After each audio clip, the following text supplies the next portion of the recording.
Back on.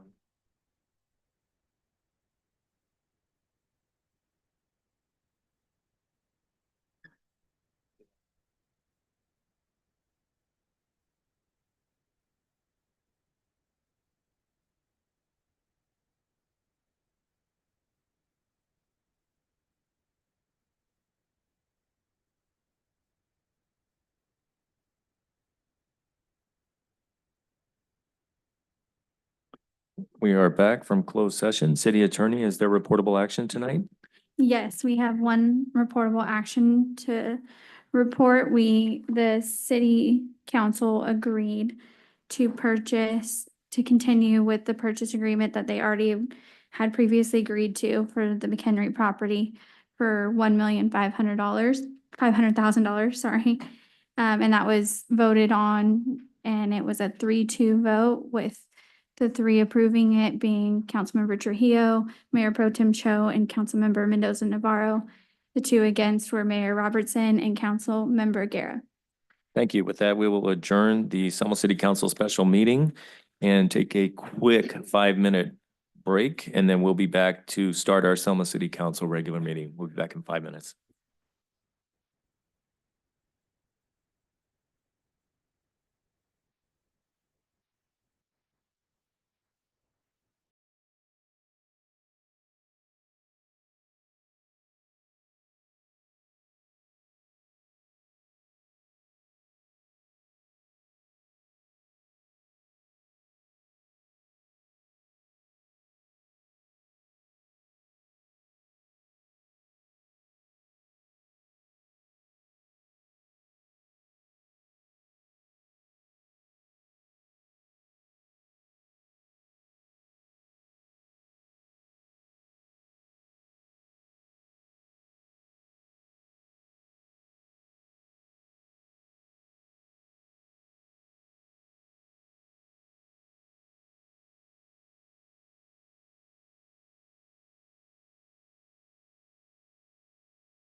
Okay, good evening, everybody. Welcome to the Selma City Council regular meeting. It's August 5th, 2024. It's 6:06 p.m. Thank you for waiting for an extra few minutes. We are in the Selma City Council chambers at 1710 Tucker Street, Selma, California, 93662. The teleconference phone number is 301-715-8592, and the webinar ID is 891-6864-5005. When you're on the phone, if you wish to address the council during the public comment portion of the agenda, press *9 to raise your hand and we will select you from the meeting queue. Press *6 to unmute and mute yourself. Would you call the meeting to order, please, and do the invocation? We don't have someone to do the invocation. I will take roll, if that's okay. Did anyone want to step up and do an invocation tonight? Does anybody have an invocation? With that, I will do an invocation for us. Could we all bow our heads? Dear Lord, keep us in your prayers, this city of ours. We thank everyone for coming out tonight. We thank our staff, and we thank our electeds, and we thank everyone else who has the best intentions for our city. Lord, watch over us and let us have a great meeting.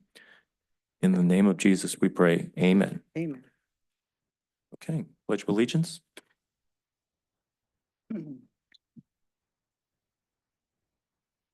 Pledge allegiance to the flag of the United States of America and to the republic for which it stands, one nation, under God, indivisible, with liberty.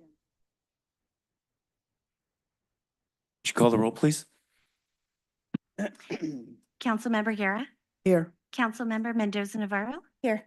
Councilmember Trujillo. Here. Mayor Pro Tem Cho. Here. Mayor Robertson. I'm here. Potential conflicts of interest. Any council member who has a potential conflict of interest may now identify the item and recuse themselves from discussing and voting on the matter. Agenda changes or deletions to better accommodate members of the public or inconvenience in the order of presentation. Items on the agenda may not be presented or acted on in the order listed. Additions to agenda may be added only pursuant to California Government Code Section 54954.2B.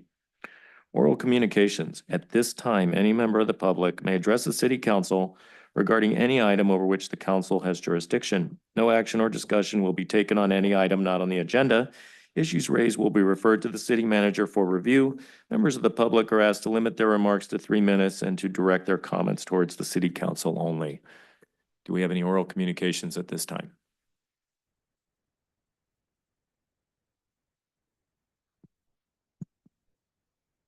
Good evening, Honorable Mayor, City Council, ladies and gentlemen. My name is Abraham Sagbini. I reside at 1708 Aspen Street in Selma. Back in June 17th, we presented the council with points that we actually begged so far for an answer.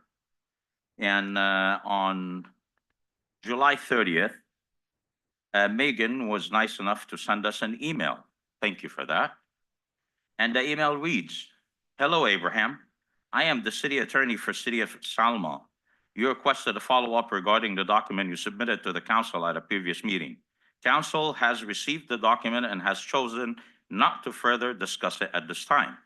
Should they decide they wish to further discuss it, they should request to do so during future agendas items at a council meeting. Just wanted to provide you with an update." Thank you for that. Couple of questions on that. Number one, do we have the right to request a written answer to certain points as a resident of Selma? Do we have that right? Number one. Number two, who from the city council says, "I don't want to discuss this anymore"? I am discussing this at a time where it's public comments. It's not an agenda item. It's a public comments, and we submitted the papers to be in a record. So we just needed something back in writing. That's all we need. We just needed something back in writing. It's already been a month and a half. And after a month and a half, we get an email saying, "You don't want to further discuss it because put it in an agenda item, and where have you?" Mayor Robertson, do I have the right, or do we as a citizens of Selma have the right to submit something like this to the council and requesting any kind of a response? Do we have the right, or we don't have the right to do so? Sir, you always have the right, the First Amendment right, to make your request to the city council at any time. Thank you so much. We appreciate that. Therefore, we need some kind of an answer. It's something that we don't understand, and if we did understand it, we would have not submitted and wasted our time coming to the meeting every week just to get an answer. If we just didn't understand it, so give us something to make us understand. That's all we care. Thank you so much for your time. I submit it again. We really appreciate it if you look it over one more time. Thank you. Thank you, sir. I'm just looking at this. This is not an agenda item. However, there is a part of this email that says that there was a city council meeting or an agenda item not to discuss these items. What meeting was that? And what are the minutes for this, city attorney? He's submitted it to you guys multiple times and you guys have chosen not to bring it up as agenda item. That's all I was letting him know. The mechanism for you guys to discuss this is if you bring it up as a future agenda item. He asked for an update, staff asked me to give him an update, and that's what I did. But this may be brought up as a potential agenda item by city council and put on the agenda to discuss all of Mr. Sagbini's questions that he has. Correct. Thank you. If that's what council wishes to do. Yes, sir. Okay, Jim Abbott, 1701 Dinuba. I did have two items, but now I have three. I wrote two down, but the number one item is on, I'll be honest, on Nebraska Animal, the dog park over there. This is going to, I hate to say it, guys, this is going on the third week here. We haven't covered it up on the wall. There's, gang activity of both Serenios and dogs. On those issues in the past, we got to be proactive because you don't want that activity to escalate. And it's going to make it very hard for the law enforcement in our community and also the citizens. We don't want them to be afraid of our community. We want them to stand up against these unknowing people in our community, the small amount of people there that are bad. We have to be proactive, and by being proactive, guys, stuff like this, we have to cover that graffiti up just like that to put a stop to it, send a message to the other side, or both sides, I should say, on this matter. And the other item in number two is the Amberwood project. You guys had a groundbreaking. The question I'm asking now is, when we have the groundbreaking, usually they start it right away within a couple of weeks. What is going on there? Is the only thing I see in the activity besides the burnt vineyard over there, the only activity I see in the Amberwood project was two gophers in the field digging a trench over there, that's all. But as far as the project for Amberwood, it should be up and running very fast, because if not, winter time is coming, and it's, to the investors, time is money. And I feel that they have to jump on this right away. And number three, this gentleman here, Abraham, on his particular item, I'm wondering on the date the council chose not to further discuss this. I didn't, he gave me a copy with the attorney sent him right now. Just right now, we walked in. I'm curious, there's no date when the attorney, Megan, had sent him this request by the council. What was done by the council itself when it discussed not to further discuss this. The question I'm asking is, did the council discuss this and not disclose this issue on open session? That's the other question I'm asking that too. He's requesting several times, and I'm. Thank you, Mr. Avalos.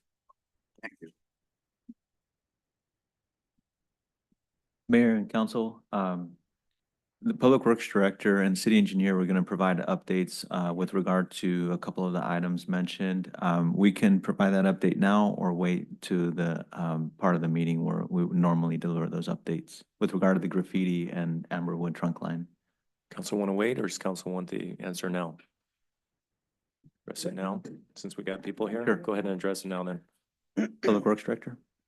Mr. Avila, to address your concerns with the graffiti at the dog park, the reason why it's taken so long to address that is because our pressure washer, where are you, Mr. Avila? The pressure washer that we use to clean that wall with has been being serviced in Fresno. We got that back on Friday. My staff actually was at the dog park today and addressed the graffiti on that wall. And they also addressed the graffiti on the split face block wall on Nelson Street. So we are addressing those. We had to wait for that asset to get back from the shop. We didn't have it with us. We've tried sandblasting in the past and it defaces and deteriorates the block. So we can't do that. We have to use the pressure washer. Well, let me ask you a question. In the past, they used to paint it over. We can't have interaction, Mr. Avalos. I'm He's sorry. just giving a Address the report. council. Thank you, Sorry. sir. Thank you. Thank you. So those were addressed today. Okay. One thing that we do have to do is go back to the wall on Nelson. That is a split face block, which is the block that actually has a kind of a jagged texture to it. And that stuff really absorbs the paint when they spray the graffiti. So it takes more than one washing with the pressure washer to get all that out. We'll be addressing that again tomorrow. Okay. Director Hunt, is there a timeline in terms of when the pressure washer will be fixed or whether a rental can be We have procured? it back, Mayor. We got it back on Friday Got it. after I ran into you here and we had that brief interaction. That pressure washer came back Friday afternoon. We weren't expecting it until today or tomorrow, but since we got it Friday, we were at the dog park today and on Nelson Street today. So we will be going back to Nelson tomorrow to finish after the wall dries, you can still see some of the paint where they painted it. So we have to go back, spray the chemical again, scrub it with a brush again, and then pressure wash it to get the rest of the paint out. So we will continue to address it until it is all gone. Thanks for the update. Thanks for sir. your question, Mr. Avalos. Thank you. Mayor, members of the council, to give you an update real quick on the Amberwood project. We had the groundbreaking when the project was awarded to the contractor. And since that time, our engineering staff and the construction management staff have been working with that contractor it's as part of the project, getting all of their permitting done with the first part of the project is actually going to start down at Saginaw, and that's crossing the railroad. So there's a jack and bore part of the project. That's the very first thing that they have to do. So since that time, our office has been working with them to pull their permit with the railroad. So the city has the agreement with the railroad because they knew what we designed. And now that contractor has to meet certain requirements with the railroad to have basically like an encroachment permit, same encroachment permit that they have with us as a city. So some of those requirements, you may start to see somebody down there doing boring within the railroad right of way. You can't do anything within the railroad right of way until you get absolute approval from the railroad with their encroachment permits. So they have that now. They're going to be doing boring, meaning positively locating every utility that they're potentially going to cross so that they don't hit anything, obviously, under the railroad. So that it is just, it's a process of time. It's part of the project timeline. It's dealing with the different utilities. The railroad is one big one that we have to deal with on that project. So it is moving forward. You're going to start to see work down at Saginaw. It'll be a big deal when they do that jack and bore. So that's where we're at now, and we'll continue to give you updates if you need them. And to clarify the city engineer's comment, he's referring to the Amberwood Sewer Trunk Line project, which is separate and apart from the development project. The groundbreaking was to celebrate the sewer line trunk project as a city-funded public improvement project to facilitate the Amberwood development project. Staff will give another update about the development project during our departmental updates, but I can tell you the Amberwood development project is dependent on the sewer trunk line project, which is underway as the city engineer states. We have reviewed first set of improvement plans for the Amberwood developers as part of their on-site development project. So we'll give more information on that during departmental updates, but we just want to make it clear, when we talk about Amberwood, we're talking about two different things. One's a public works project, city funded, and then one is the private development project. Let's resume our oral communications. Brian Ceballos. So he stated right now that the pressure washer was out of commission, right? For the past 2 weeks, I believe. So like Mayor said, why can't we rent one? We have funds for other things to give him money. Why can't we rent one? Not that hard. Ever since this new council came on board, it's gonna go on 4 years now, nothing's been positive. Trujillo, Navarro's always saying negative. Don't listen to the negative. It's always the same negative people. What have you guys done that's positive? Seriously. We wouldn't be here if there was, things were good, going good. They're not. They're going down the hole. I don't know, like Santiago said last time, I don't know how you guys don't get tired of us bashing you guys, talking to you guys. I don't know. I don't know. It goes in through one ear, it comes out the other. So I would like an answer of why can't we rent one? Like I said, we have money for other things. She's here. I'm pretty sure that's Terry Rockhold, right? From the shelter. You guys seen the shelter this morning? Pretty sure you guys seen it. It's not a good look. So in case you guys don't know, the news is out there right now, reporting on it. Why? We're closed Sundays. Who's out there to feed the dogs, give them food, give them water? I heard the misters weren't even on. We have misters. I looked at the check register, $5,000 a month that's spent on supplies. Amazon, Walmart, that's not supplies. Where are the detailed receipts? Where are the copies of the checks? How do we know money spent for the shelter? There's no proof of that. And I hate to say it, I don't want to say it, but you know what? It's come down to the nitty-gritty. Embezzlement. We don't know. It's happened before in other towns. Why can't it happen here? I'm gonna call it like I see it. I'm a straight shooter. I'm here. I'm telling you face to face, all of you right now. Why not? If you guys don't want these accusations, provide the proof. That's all I'm gonna say. Thank you. Speaker.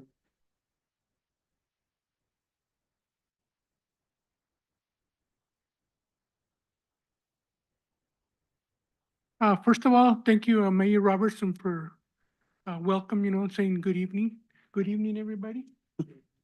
I've been doing a lot of walking for campaigning and stuff in the barrio. And I don't know why the barrio has been so neglected for a long time. But man, those people know what's going on. They're listening right now. They're all listening. They knew more about what's going on in City Hall than we did. And they're saying, you know what? You tell them. And this is a message from District 4. You tell City Council, we're watching what they're doing. Elections are coming up and things are gonna change. That's from them to you. Another thing is the comment made by Councilman Navarro about, oh, yeah, they don't need the other 3 minutes. They already got 3 minutes. Yes, we get 3 minutes, but we can't talk about after departmental reports. Right now, they talked about it, but what about at the end? We're just gonna sit there and we don't like something, we can't talk about it until the following week? What is wrong with that? What is an extra 3 minutes? I know everybody wants to go home. We wanna go home too early. We're here till the thing ends, no matter how long it takes, because we care. Show us you care. And like the gentleman said, if everything was going great in the city of Selma, this place would be empty. You'd be going home at 6:15.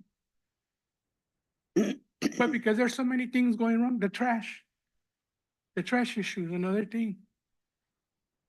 We walked the streets over there. There's a lot of cars parked. You know where they're putting the trash? Where the cars are parked, right in front of the cars. So that's cutting down the street to very little space. And that is unsafe. They're talking, why are they making us take it to the front? Why? They want to know why. And like I said, elections are coming up. People are pretty much fed up. They want to know, what are you guys gonna do? But I know you voted for the 60-day. We're gonna wait the 60 days. But if nothing happens, we're gonna keep on campaigning all this time. And come November, you're gonna see a lot of changes. And I'm sorry, but some of you may not be here. But If that's what you want, then you do your thing and we'll do ours. Thank you.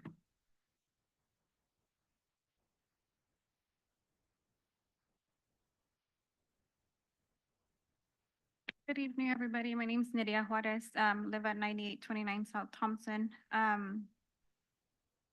missed the last couple council meetings and watching them on Facebook, it just makes me cringe at the stuff that I hear going on with council. But today I'm here because we got a couple of phone calls from concerned citizens over the weekend about the shelter dogs not having misters on and not having water. I've seen a lot of posts on social media denying this and saying that the misters were on. I myself went out there with a couple of other volunteers and recorded that there was no misters on, the dogs didn't have any water, and it was 107 degrees yesterday. I keep advocating for the dogs because somebody has to. Everybody keeps saying they're just animals, don't worry about it, the city's in charge now, but it doesn't seem like the city's in charge. You know, we keep coming back because there's issues. And I will keep raising my voice because these dogs have no voice. So we have to be the ones to talk and fend for them. Channel 30 is out there right now covering the story because they heard from social media posts that this was going on. And shelter employees denied it. We heard, through the grapevine that misters were on. We have proof on video that they were not. So I just want to make sure that you guys address that in the future so it doesn't happen again. It's going to continue to be over 110 degrees for the next 2 weeks. So God forbid one of those dogs dies under your watch, and then what are we going to do? It's animal cruelty, and I don't think the city of Selma will stand for it, especially with the salaries that we're paying. So during I believe it was 2 council meetings ago, we addressed that the shelter is not open to the public on Sundays. I would like to retake that and see if you guys would take into consideration opening to the public on Sundays. A lot of people work Monday through Friday, even Saturday sometimes. So Sunday's ideal for them to reclaim their pets if they're lost or, stolen or whatever. So I want to request from you guys and see if you guys could take it upon yourselves to request that we stay open 7 days a week. We currently don't have after-hour services for animal emergencies. So if we were to call the cops or PD after hours, they can't respond because they don't have a key to the shelter, and that's unacceptable. If PD is the one that mans this center, this new subdivision of the city, why can't they have a key? It's 8 months after their grand opening, and that is unacceptable. If, something happens after hours, you have to wait until the next day. So if there's a dog sitting out dying on the side of the road, guess what? It's gonna be dead come morning because no one's gonna go pick it up and help it. So I just want you guys to take that into consideration. It's cruel to let animals just sit out there in 107 degrees heat with no water. The old shelter used to take 2 shifts. Thanks for your comments. Mayor and council, a few points of clarification there, and I'll defer to Director Rockhold on some of those points, but I did want to remind the council that it was previously voted on to add the Sunday service item to a future agenda item, so that's on the agenda. That will be on the agenda for the August 19th meeting. But Director Rockhold, anything to add?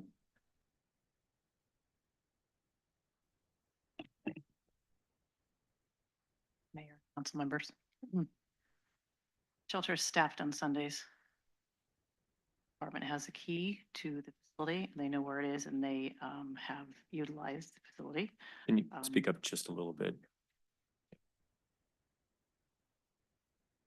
The shelter is staffed on Sundays, fully staffed, from probably about 7 o'clock to about 5 o'clock. The police department has keys and access to the facility, all cages and inside resources. They've utilized the facility for after-hours calls. And we have a longer conversation about operations. Sometimes the misters are on, sometimes they're not. Depends on the population outside. It also depends on how the site handles the water. If the misters are on all day, it floods the parking lot. By the staff, when and how we utilize the resources at the shelter. Thank you, Mayor. And I would add, thank you, Director Rockhold. Just to reiterate, there is staff present there on Sundays. The fact that it's not open to the public doesn't mean that the dogs are not being fed or water is not being provided.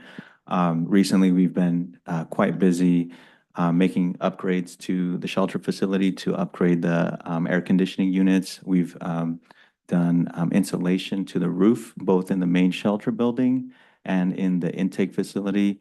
When the facility was handed over to us from Second Chance Animal Shelter, there was no insulation. The heater and the air conditioning units were in very poor condition. We've had to replace them. Who knows how many animals perished, at that site previously, but we've certainly made quite an effort and invested quite a bit of money to make sure that the animals are being properly cared for during the high temperature season. So thank you, Director Ruckle.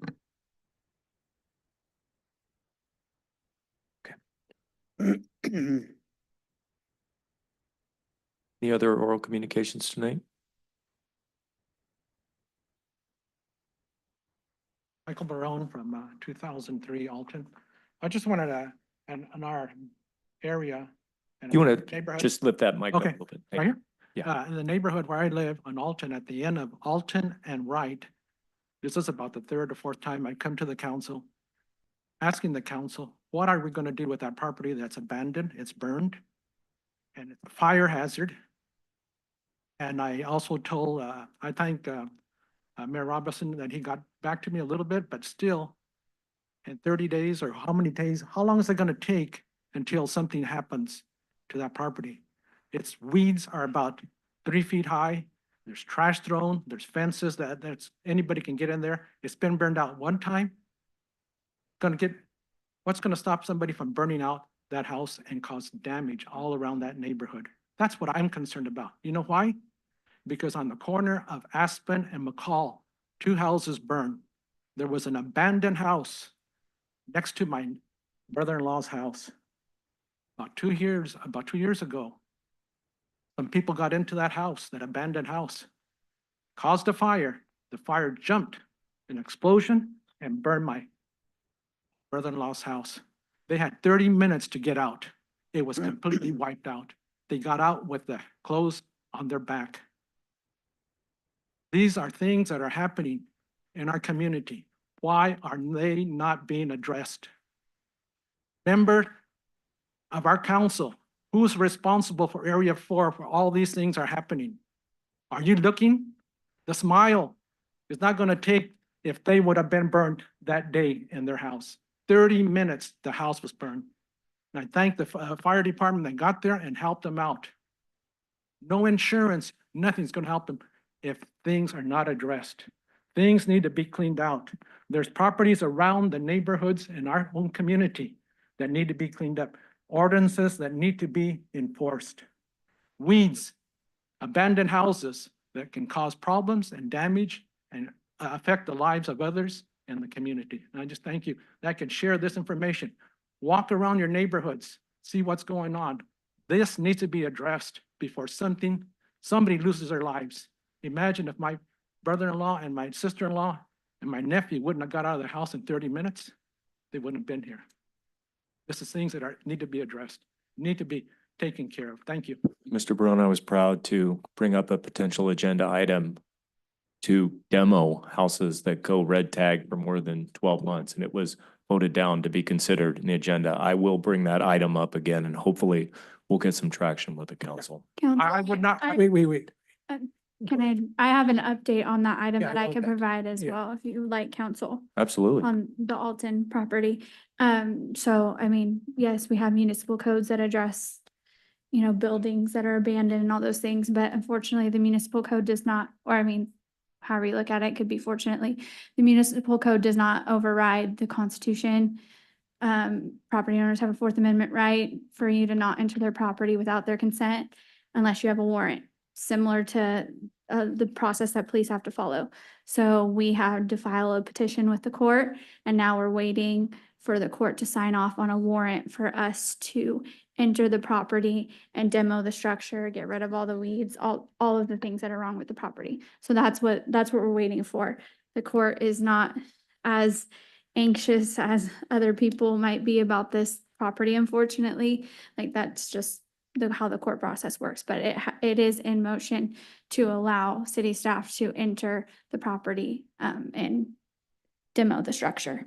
And I want to thank you for giving that interpretation of what's occurring to the municipal government, the way it's working, because we as members of the council, and some people may portray that we're not walking our district, and we actually are talking to people, but the municipal government, how it moves and the structure of what people's rights are when they're owning property, we have to deal with that. And those are rights that someone else has. And we understand the frustration, but at the same time, we also have rights that we have to observe with individuals that are owning those properties. And I want to thank you for clarifying that, because we've been doing this, I think, for about 6 months. And I really think that it's better. I really think that it's a proven factor that our staff is actually on it. And it is true. Policies are what's going to make this town follow. And as long as we can stick to the policies when we enact them, we're better off. Thank you. Do you have any other oral communications at this time?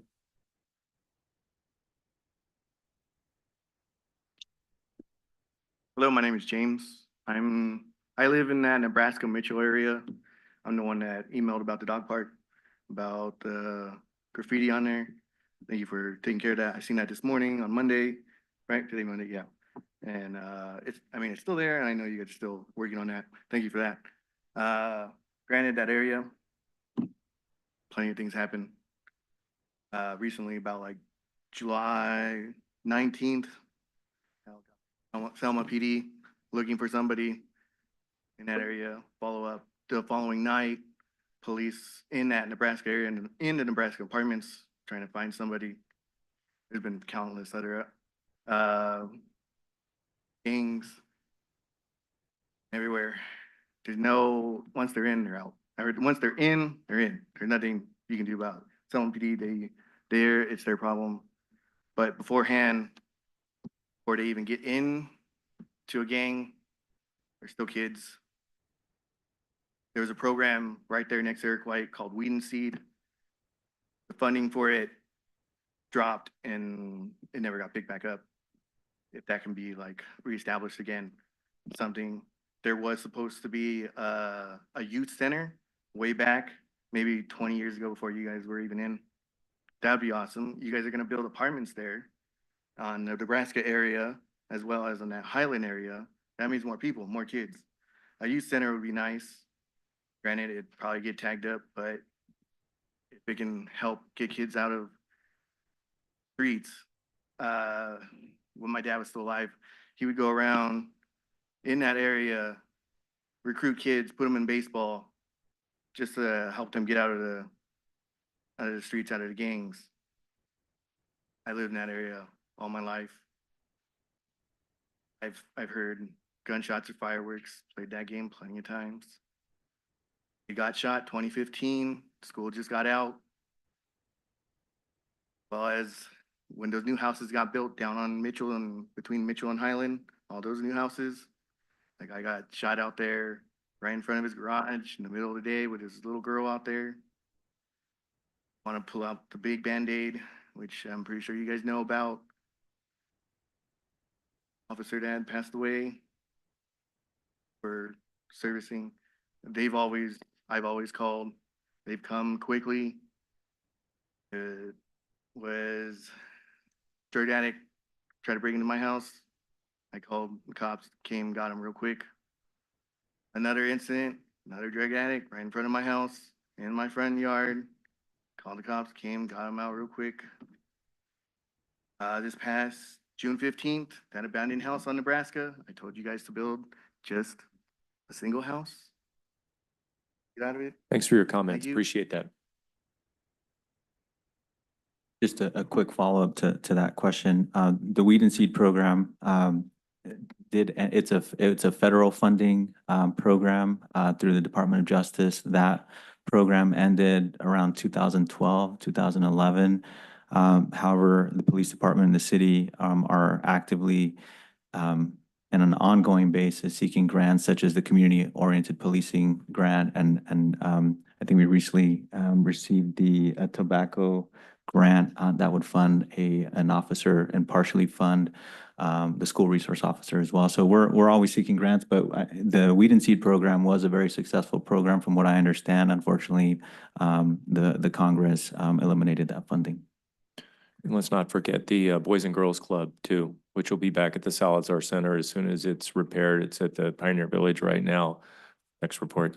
But Boys and Girls Club is definitely on the forefront as well, helping kids to do better and get out of the lifestyle too. Thank you. Do we have any other oral communications? Do we have anybody online or on the phone who'd like to say anything at this time? As a reminder to the callers on the line, please use your raise your hand feature by pressing *9, and we will select you from the meeting queue. Mayor Robertson, at this time, I see no hands raised. Okay, thank you, City Clerk. With that, we will move on to our special presentations. Tonight's presentation is Introduction of New Staff, Public Works, Recreation, and Administration. Thank you, Mayor, and members of the council. We are extremely excited to welcome our new staff, and we'll start with Public Works Director Michael Hahn. Good evening, thank you. I had two of my guys that were gonna be here tonight.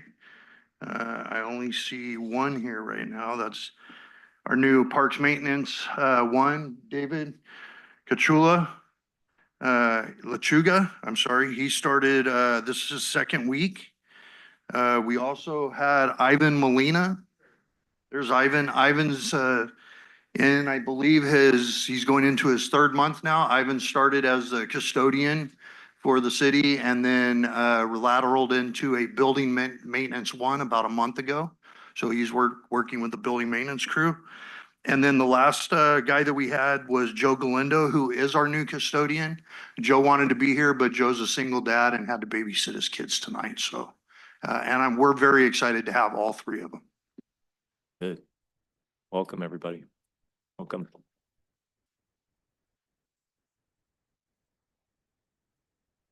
Hey, good evening, Mayor and council members. I am here today to introduce three of our new employees. I will start first with Miss Riley. Riley is our new clerical assistant. So when you guys come into City Hall, she will be the first face that you guys see greeting you. Riley is a Selma native and she is super excited to be here. She's hit the ground running. She's been here for about a week already, I believe, and she's doing amazing things. So we're really excited to have her here. And next to her, we have Matt Tiger. He is our new recreation coordinator for the City of Selma. He has been here for about a month now, I would say a couple weeks, 3 weeks, and he will be overseeing our leagues, adult sports, youth sports, and some other really cool programs that we have. He's already hit the ground running. He's got some ideas for some cornhole tournaments and pickleball clinics and all kinds of fun stuff. So we're excited to have him here. And then last but definitely not least, you all know Jeremiah. Jeremiah has been our clerical assistant up at the front of City Hall for the last 5 months. However, when I had an admin assistant position open, I gladly stole him from City Hall, and he will now be our new admin assistant for community services and recreation. So we're very excited to have him on board and hit the ground running with all the fun things that we have. So welcome, everybody. Awesome.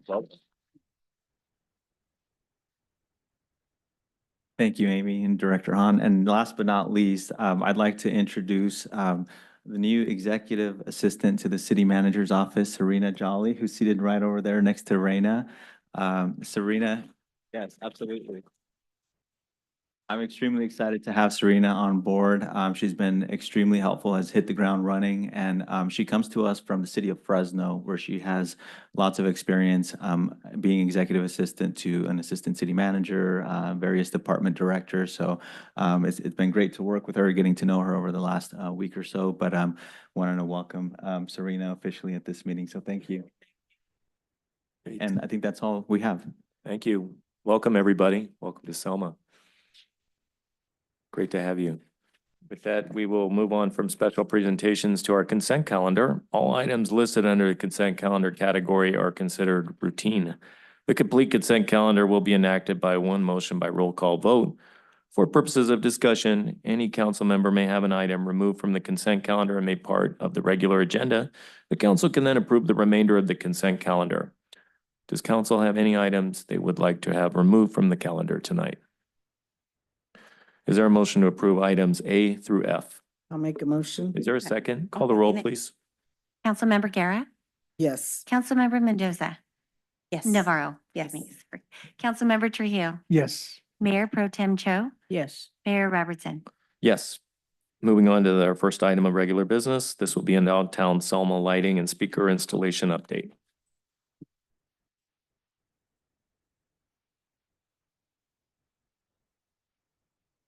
Evening, Mayor, council members, and members of the public. The July 15th council meeting, staff was asked to give an update on the downtown speakers and lighting. And so we're here to do that. Quick background on the downtown lighting. Previously, the city had street trees and cafe lights that were among the downtown district location. Those have been since removed, and the discussion has been to put that back up as well as speakers. So currently, right now, staff is working with the bid committee and the downtown committee. I have actually set up a tour at the Kings River Foundry. We have taken staff, or not staff, but members of those two committees and staff to the foundry to do a tour. We were looking at everything from benches to trash receptacles to streetlights to everything you can imagine to beautify the downtown area. I can tell you that that foundry is very well known. They put out a lot of product to a lot of people. Their newest big contract that they had was Disney China. They outfitted the entire Disney in China, Hong Kong with new trash receptacles, benches, water fountains, all kinds of stuff. So we're in the process of doing that through the bid committee and the downtown committee. We are also working on the strategic downtown plan, the master plan for downtown. In that master plan, concept drawings are addressing everything from trees to streetlights to benches to changes in sidewalks, pedestrian walkways, access basically for public, for beautification and for enhancing the downtown area. So that is currently undergoing that entire process. So at this time, the recommendation from staff is to allow that process to play out, to work hand in hand with those two committees, the bid committee and the downtown committee, before we come to a conclusion and start implementing and installing permanent downtown features. So that's kind of where we're at in the process with it, and that is the recommendation from staff at this time. I'll take any questions you have. Thanks for your update, Director. Do we have any questions from council before we open up the matter to the public for public comment? I do. Director Hahn. Okay, what I'm hearing is you want us to wait, give it some time. And I'm going to ask again, what's the timeline? What are we looking at? Are we looking at 2 years, 3 years? I can answer that. Being a little bit more well-versed on the process for the strategic plan update, I think the council received an update on the progress of the strategic plan at the last meeting, if I'm not mistaken, 2 meetings ago.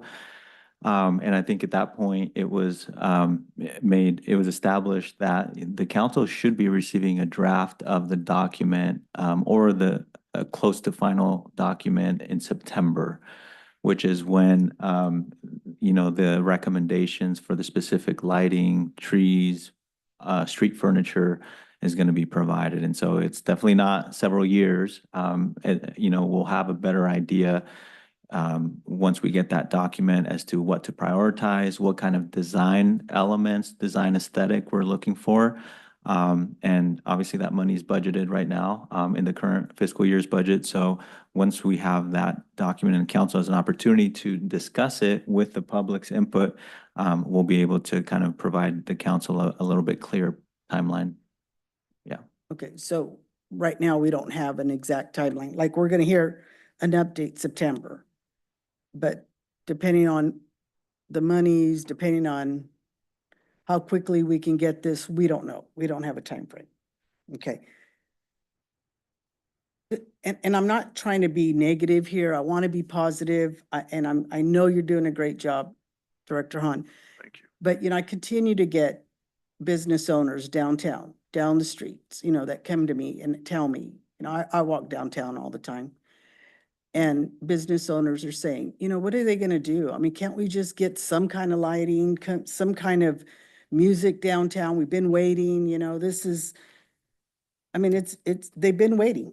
I mean, let's be honest, they've been waiting for a good 8 years. I know that because I've been on council 6 years. So what I've talked to a business owner, which is Frank Lopez, and he owns Frank's TCS. He came up with a plan. He stated he can come up with, these barrels, half barrels, and they could be mobile and put a pipe. He gave us a size, and he says you can put those where the trees were, stick, and then put your lights just like we did before. Of course, we won't be able to string them down because we won't have a tree, but that'll still give us that same effect. So even if you were to go down to High Street and Second Street, we're looking at that just one unit, $60 for a unit. If we were to do, he said it'd take about 12 to 15 on High, probably another 12 to 15 on Second. I mean, we're looking, that's $5,000. Not only that, it's when you have something that's going to be permanent, you can take these out. They're mobile. You can get them, take them to the Pioneer Village and make it look nice there. I mean, you can use them. I'm just saying it's just something that we can do now, because doing these, and I attended the block parties. I mean, it would have looked nice had we had some more lighting, they did a great job. But the thing is that we need to just come out and do it, maybe right now we can include the park because of what's going on over there with the construction. But once that park's used, we can close off that park. You can close off that street there between the park like we had before. Use part of High Street. I mean, it's doable. But to say we're gonna wait, they've been waiting. And I mean, I'm not holding it against you. I'm just saying we can do these easy fix. Maybe if you can talk to Frank, I have his number, he'd be happy to show you what he's talking about. And maybe you could bring that back to us and say, yeah, I talked to him, this is something we could do. So Just let my idea. let me first address the fact that we're not doing nothing. So just an example is, last week on Friday, we planted, I don't know if anyone's noticed yet, but the center median that is directly across from Kentucky Fried Chicken, we planted 4 crepe myrtles in that planter out there. Planter's completely bare, hasn't had nothing in it. It's not right downtown, but it kind of connects to that downtown area. So we are working, planting plants, putting trees in. The biggest hesitation for any of lighting in, like, on High Street, we've not gone to check the infrastructure. Like, there's work that's happening through the downtown strategic plan that is addressing all of that stuff. I had mentioned previously in a council meeting, we had some infrastructure that was there, hasn't been used in years. We had to test it, go through the process, possibly pull new, that's all being addressed in that strategic plan. So I understand the directly, like the High Street, First Street, Second, that area of the downtown district, having to wait for this plan to come to fruition, to be developed and have the input that it needs from the community council and staff to address and I guess satisfy the request the council's asking for. But we are still working around the downtown area, trying to plant trees in bare mediums. We've replaced all of the benches that have been brought up in council that were destroyed. They've all been taken out and re-vetted and reinstalled. So we're not sitting, not doing anything, but we're trying to, my staff is going through this process with the rest of the staff and the consultants that are working on that downtown strategic plan. Um, Go ahead. So, I could see that you're trying to explain what your staff is doing, but we're looking at what we're looking at and what we're really talking about is that in 22 we actually budgeted $45,000 as a council. So I can see where the frustration is from some of my colleagues, because then in 23 we budgeted another 45,000. But in reality, municipal governments that work this way, we're really actually talking about is it a CIP, right? Capital Improvement Project. So really the question is, how much longer do we want, the council wants to have this capital improvement project, and what do they really want? And I could see where the frustration's at, because I'm frustrated too, because I do want to see the lights, I do want to see the sound, but at the same time, we have a strategic plan that we're trying to wait for, right? I'm trying to wait for the colors, because then I can paint our buildings, right? To match with what we want to do. So I think the real question isn't a question, it's actually what the council wants to do. If this project is going to cost us $500,000 and we already appointed $80,000, where can we find the money for next year and maybe to actually budget it and then set it up and have it. And in reality, I'm saying this because I don't want you to get frustrated to a point where you see our frustration, because in reality, we're the elected leaders that actually set up capital improvement projects, what we think our community wants. Our community's been dying to see lights, music, and things like that. So I want to bring it back and explain to you that, we as a council have set aside $45,000 per year for a capital improvement project for the sound and for the lighting. Well, that's not, what you're really telling me is that's not enough money to move the envelope. That's something we need to talk about and start saying, hey, let's add another $200,000-300,000 to that project while the strategic plan is being moved, right? I agree, and I would say that the final decisions that are made for the downtown strategic plan will spell that out. Yeah. And until that's completed, I can't answer those questions. Yeah, thank you, Director Hahn. I think your comments are very accurate. I think the point that staff is trying to make, council, is we're very close to knowing exactly what those recommendations are going to be. The point of waiting for the strategic plan is not just for the sake of waiting, right? I mean, we're always looking for community engagement and public input before we make these major improvements to an area like the downtown that's so important to the community. And so public input, a strategic plan takes a little time to develop, but once it's determined which direction we're going, we can direct all our resources to those specific projects outlined in the plan, rather than spending 5,000 here, 10,000 there, that we could direct towards the permanent fixtures, right? Because I can guarantee you it's not just going to cost $5,000. I mean, there's poles that need to be engineered. We don't have any trees that we can hang the lights from. We're not going to hang them from private buildings because there's liability there. They need to be high enough to accommodate a fire truck. I mean, there's a lot of things that it is just not that simple, but we understand that, folks want the downtown to look nice, which is why we embarked on this strategic plan process. And so we're getting very close. Nobody knows right now what the ultimate cost is going to be for everything that the community wants to see there. But to Mr. Councilman Trujillo's point, even if if the cost is $1 million, with that plan, we'll know what we're raising that money for and what it's ultimately going to look like. Right now, with the recommendation is to hang streetlights that we can get from the hardware store, but is that really the aesthetic that the community all wants? And I think with the strategic plan, we can be assured that more folks are behind this particular plan. And so it's just a better use of resources, not to be hodgepodging things that we can direct towards a more permanent and community-backed solution. But that's our perspective. Thank you, Director Hahn. And by the way, I did get a compliment and appreciation from a citizen who had been waiting for those plants in front of the KFC. So thank you for jumping on that. Appreciate it. And I wasn't, I just want to make it clear, I wasn't asking about the lights going from a building to building. I understand that, but what, these are just an example that he recommended. And it's not that it's just going to be hodgepodge. It's going to look nice because I've seen it done. It could look nice.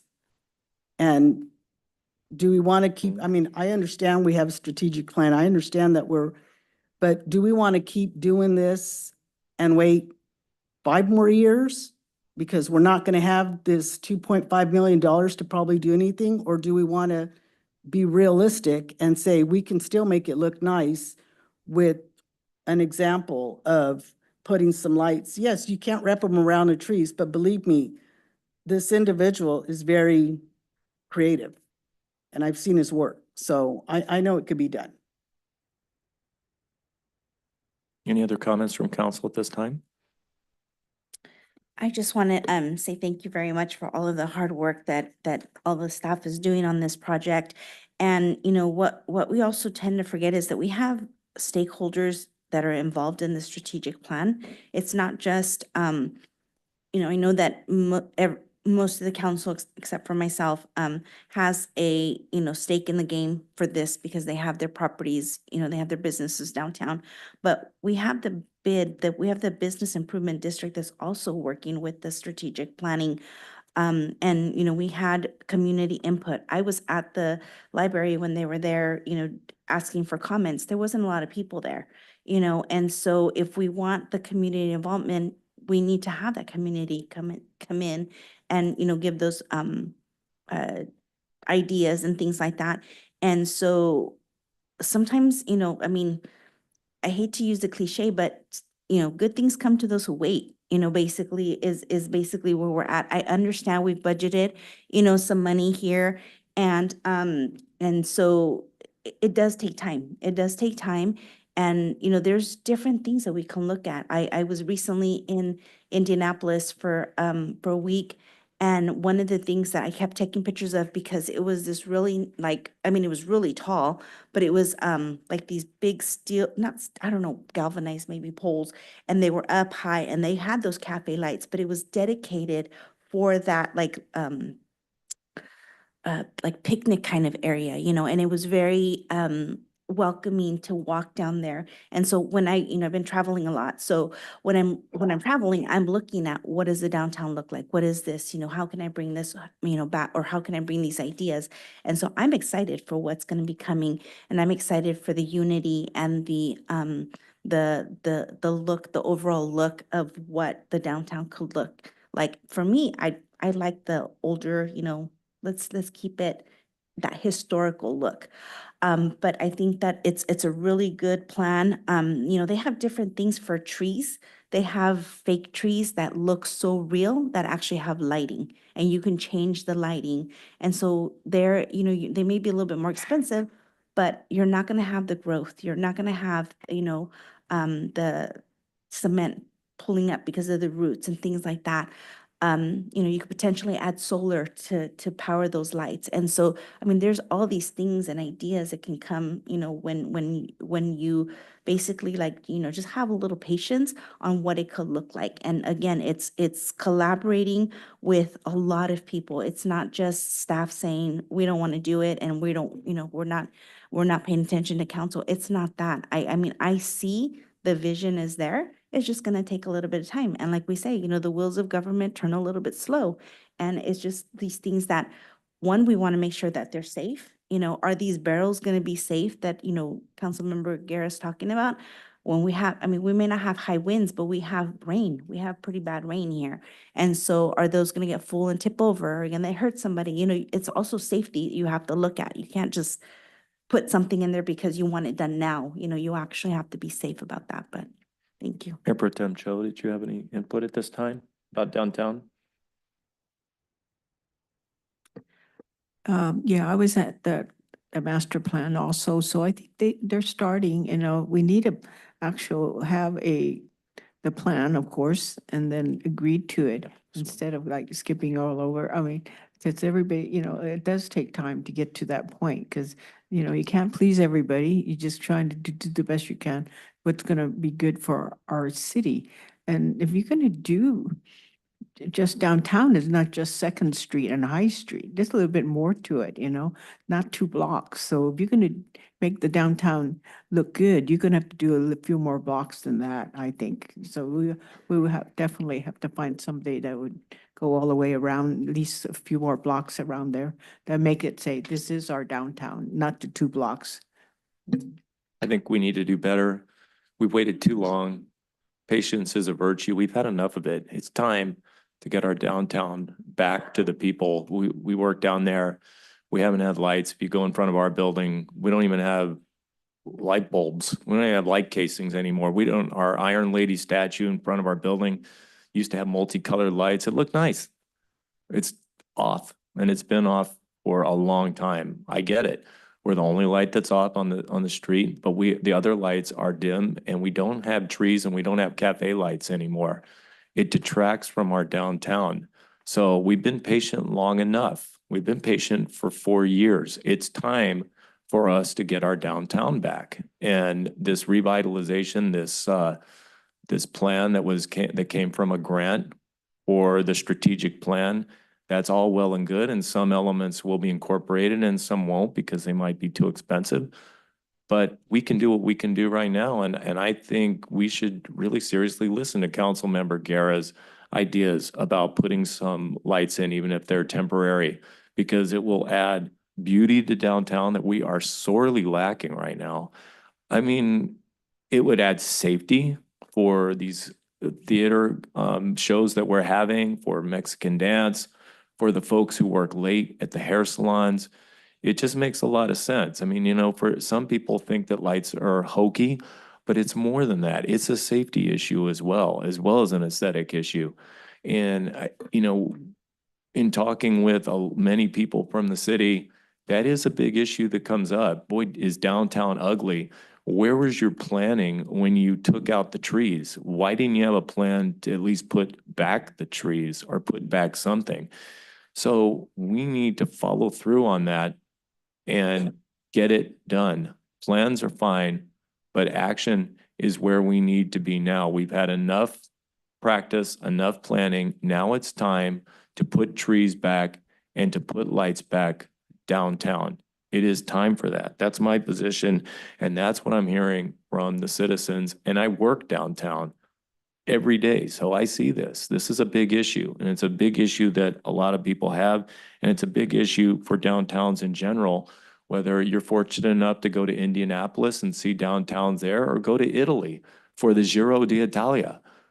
Cafe lights are a big hallmark of downtowns. They make it safer and they make it nicer. We had them. That's the issue. We had them and they were ripped out and they were taken out along with the trees and they weren't replaced.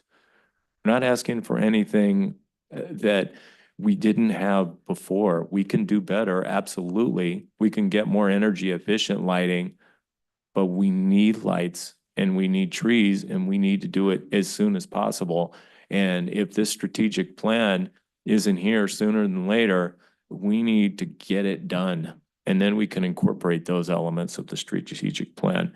With that, every council member has had input now. Now it's time for the public to have input on this important matter. Would anyone like to say anything?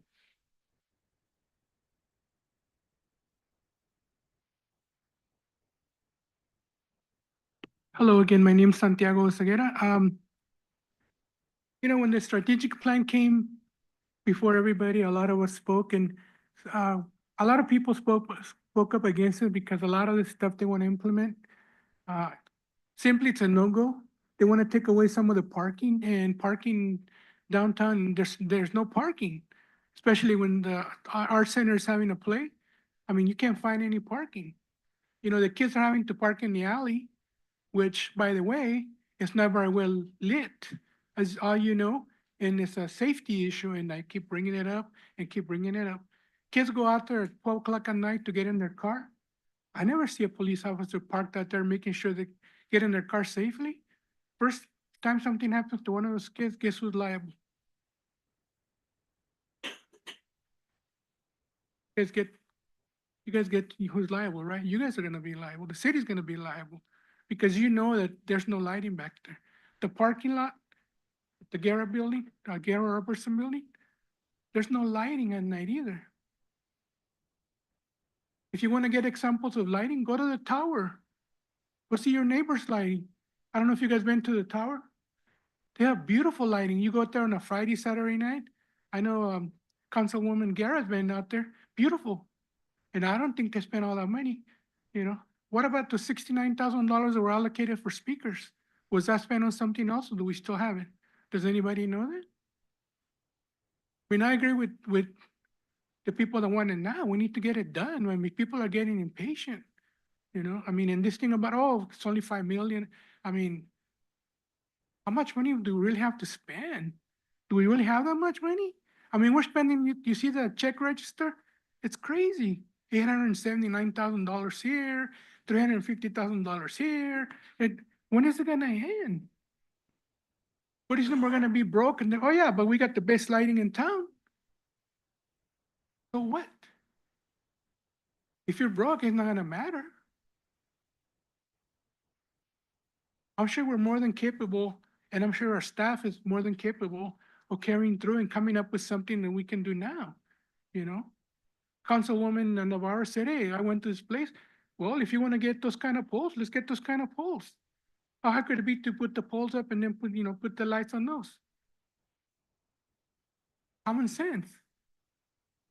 And are we gonna come up with a plan that's gonna cost millions and millions that we can't afford? And we're gonna say, then we're gonna be back here and you're gonna be saying, oh, let's wait. Let's wait for what? I don't get it. And I'm sure a lot of these people back behind me don't get it either. We want to have the best, but we don't got money to have the best. We gotta do with what we have to make it better. Thank you.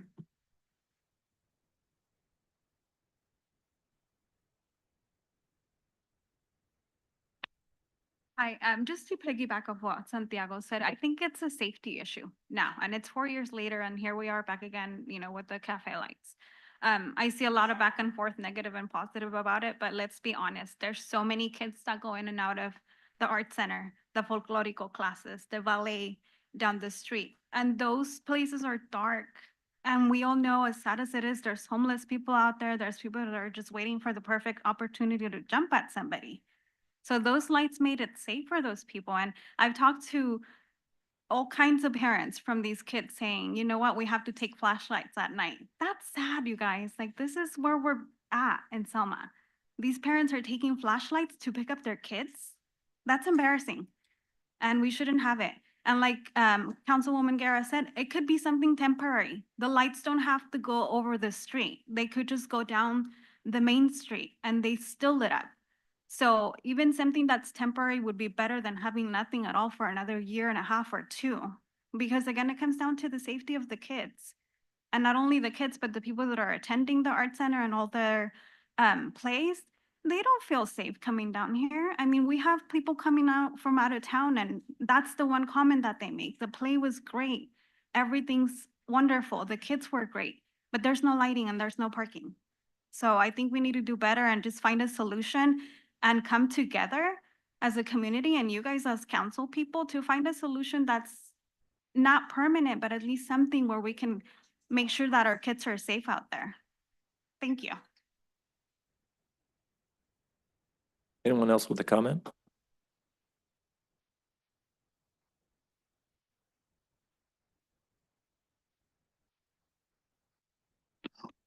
Jim Avenel, 1701 Dinuba. You know, I'll be honest with you guys, I mean, pulling out the trees was, to put new trees, that was an idea. That's good. But we didn't have a plan your work and work your plan deal. But like Johnny says, earlier, people are, been waiting. He said that. And, and Garrett comes up with how would I say it? A person's idea, not hers, a person's idea. We're temporary right now. And the reason why I like that idea because two things, the safety of the downtown area. Right now, we have issues with homeless in Lincoln Park right now at night. And, I'm a believer, especially the people that have their hair salons and fitness late at night.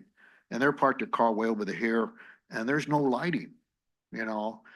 And we have, you know, how would I say it, homeless in the area and people are a little more afraid. Bottom line, common sense would tell you. And to prevent that fear, develop a lighting, like, it creates public safety in the long run. And that's the short term. I call it a short fix. Don't get me wrong. It's not a long-term thing, but her idea, that person's idea works because you could take those barrels and relocate them, like you said, to the, over there to the park over there on the, where the seniors are at now.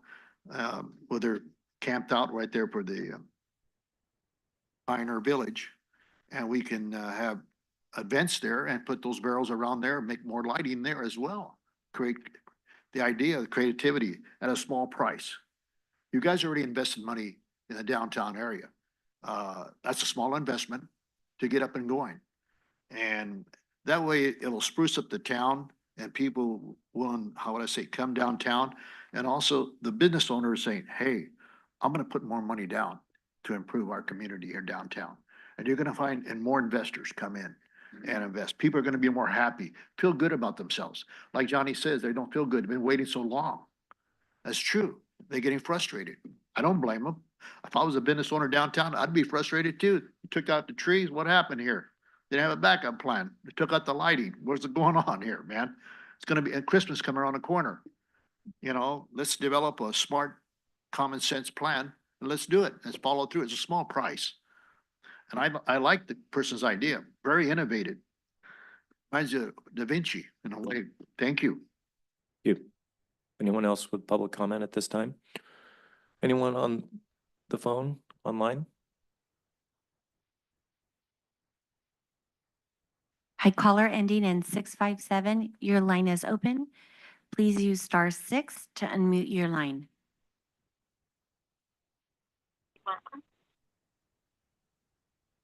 Yes, hello, can you hear me? Yes, thank you. Can you state your name, please? Yes, Stella Ramirez, Selma, California. I'm calling in regards to the lights in downtown. And I've been listening, you know, to everything everyone has been saying. I also went to the revitalizing meeting when it was held a few months ago. And one of the biggest things that was mentioned by citizens that went was the lighting. How they want lighting on there on High Street and on 2nd Street. That was, you know, one of the top things. And I agree, 100%. We need lighting. It's still dark out there. Now, I don't know what the big deal is. Oh, you know, we have to wait millions of dollars. If we sit and wait, it's just never going to happen because it's always going to be a money issue that we don't have enough money. And I agree with Sarah, Councilwoman Sarah, what she said.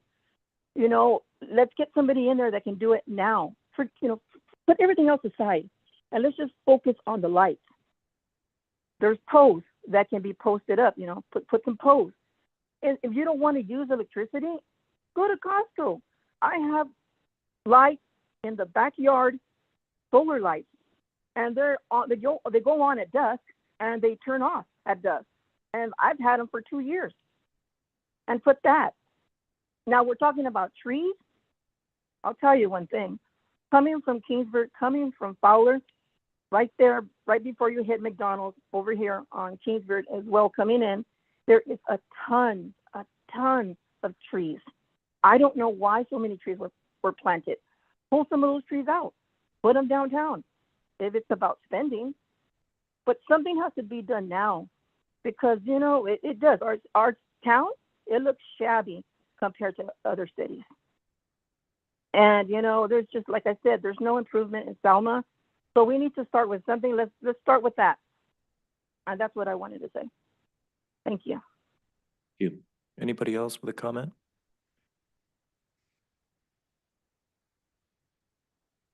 Brancelitos.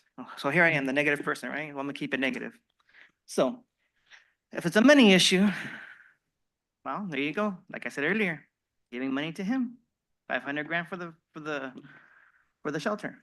Lawsuits here, lawsuits there. I don't know why you're smiling, Crouch, because this is your subject. You're the attorney. Right or wrong? She gets paid 200,000. There you go, right there. She's very biased, obviously, with the three council members, so. I Keep it mean, at the city council, yeah, sir. I will. Thank you. Sorry. But you see my point, right? There's money going out everywhere, except where it's needed. Public safety, downtown. It's just a mess. So like I said again, you guys don't listen. One goes in through one ear, goes out the other, like I said, but we'll see. Anybody else with a comment? Bringing the matter back to council and then we'll take a break. Just a quick comment. In 19, when we put the lights in, it was just like this. We just had trees there. And we got together on a weekend, a group of us citizens who were tired of not having lights downtown. The city manager and her husband joined us, volunteered with us and helped us out on a Sunday. And yeah, maybe they weren't too professional looking, but they did the job and they look nice. And yes, we did get them from the hardware store, our local hardware store. And we put money in our local economy to get those. And we all gave our input to put those on High Street. And then looked like a good idea and the chamber jumped on board and Public Works installed them on Second Street. The lights worked. They look good. We could do it. Maybe we could improve on that, but we need trees again and we need lights. Remember, we were told we can't have lights if we don't have trees. So we need to put trees in and then we need to put the lights in. And I think it's an urgent matter and I think we need to do it now. Does council have any other comments before we move on to our next item? We'll take a quick 5-minute break with that. Thank you. We'll be right back.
Not both of them.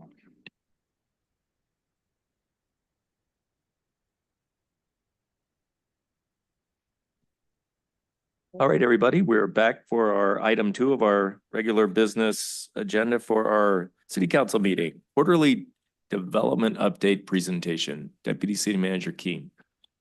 Thank you, Mr. Mayor. We have a short presentation, then we have a short, I guess it's show and tell of something we've been working on in community development. But to start, as I've said before, this development update is meant to highlight the updates. So if there are no updates, there will not really be a discussion about that item.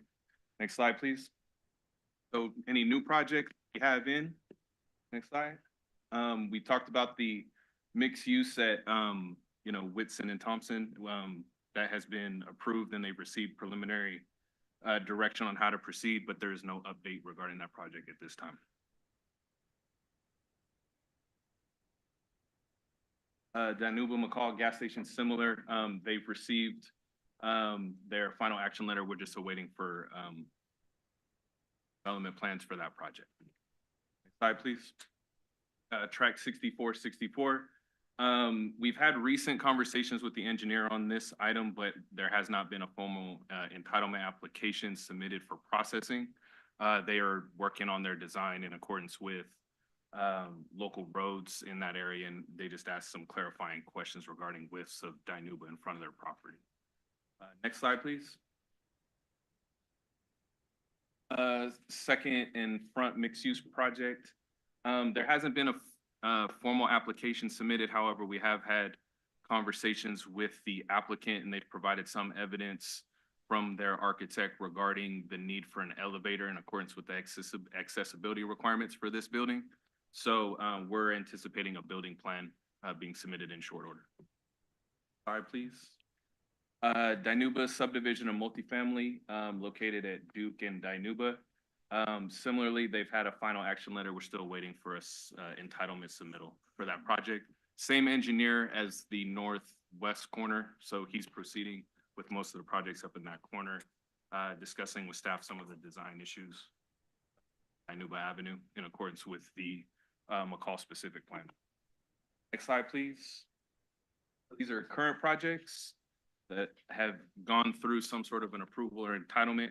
As we discussed, the Amberwood specific plan, first phase subdivision has been submitted. Improvement plans along with the final map have been submitted to community development staff, and an initial review and plan check comments have been provided to the applicant. So we're just awaiting a second submittal for that project. Slide, please. Selma Grove, this project was approved by LAFCO for annexation, and they are finalizing their conditions and legal descriptions to record that project and formally put it within the city limits of Selma. However, we have not received any development plans or any subsequent plans to review for that project. Raven Track, one update with this project is they have formally submitted a tentative subdivision map for the phase 1 component on the west side, separating it out from the second and third phase, which was conflicted with some of the historical CID floodplain lands in that area. So to proceed with the first phase, they submitted a separate tentative map for what's shown as phase 1 on the site plan. And they are working through revising their environmental document, technical documents so that they can prepare a environmental document for consideration in the future by Planning Commission and subsequently City Council.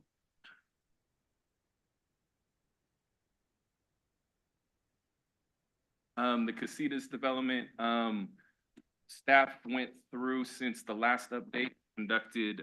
We put out a notice of preparation for a environmental impact report. Staff with the applicant opened up a 45-day comment period to allow for public comment with relation to the various categories that need to be studied in accordance with the California Environmental Quality Act. We held a scoping meeting in the council chambers, I believe it was about 10 days ago, to solicit formal comment for the environmental impacts for this project. With the closing of that comment period, we did receive some comments, mostly from state agencies like the Department of Toxic Substance Control with regard to potential soil contamination from historical agricultural activities, and just asking for soil sampling as part of development. So with the closing of the scoping meeting period, we will start drafting an environmental impact report that will be put out for public comment in accordance with CEQA. And we would obviously be required to respond to any comments we receive as part of that project or as part of that process, with the eventual entitlement coming before City Council in the next 120 days. Highland Park, I don't believe there was a formal update on this. I think there's been some clarification regarding the site plan and fire access with staff in terms of the design of the project and any offsite easements required for emergency fire access. The applicant's still going through their technical study and traffic studies, as well as offsite design in accordance with Caltrans requirements for median access, left turn pockets, bike lanes, things of that nature. So as part of that, once we receive the technical studies and a draft environmental document, we would put that out for public comment so that project could move forward. The Planning Commission. The Joseon Development Project, we've recently received, I believe, the final items with relation to having a formally complete application for this project. There are still some offsite issues to consider as part of the environmental review with relation to traffic and consistency with general plan policies for arterial roadways along state highways and spacing of those driveways in accordance with Caltrans design criteria. So once this application and technical studies are received, we would again have a notice of preparation prepared, scoping meeting, public comment, and move forward through the environmental process in accordance with CEQA.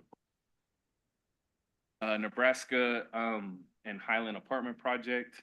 We have no updates with regard to this project, but we do have plans in for review, which we've had in review for some time. With the approval of the project, we anticipate resubmittal of the plans.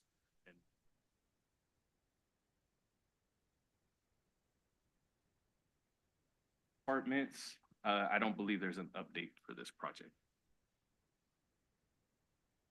Casa de Villa Apartments, since it was approved at City Council, we've had some discussions with PG&E on Rule 20 in this area, but apart from that, no development plans or subsequent submittals have been received from the project applicant.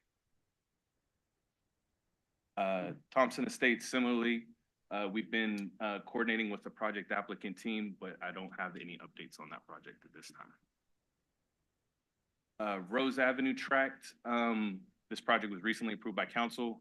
We haven't received final improvement plans or final maps, and that's really what we're waiting on with this.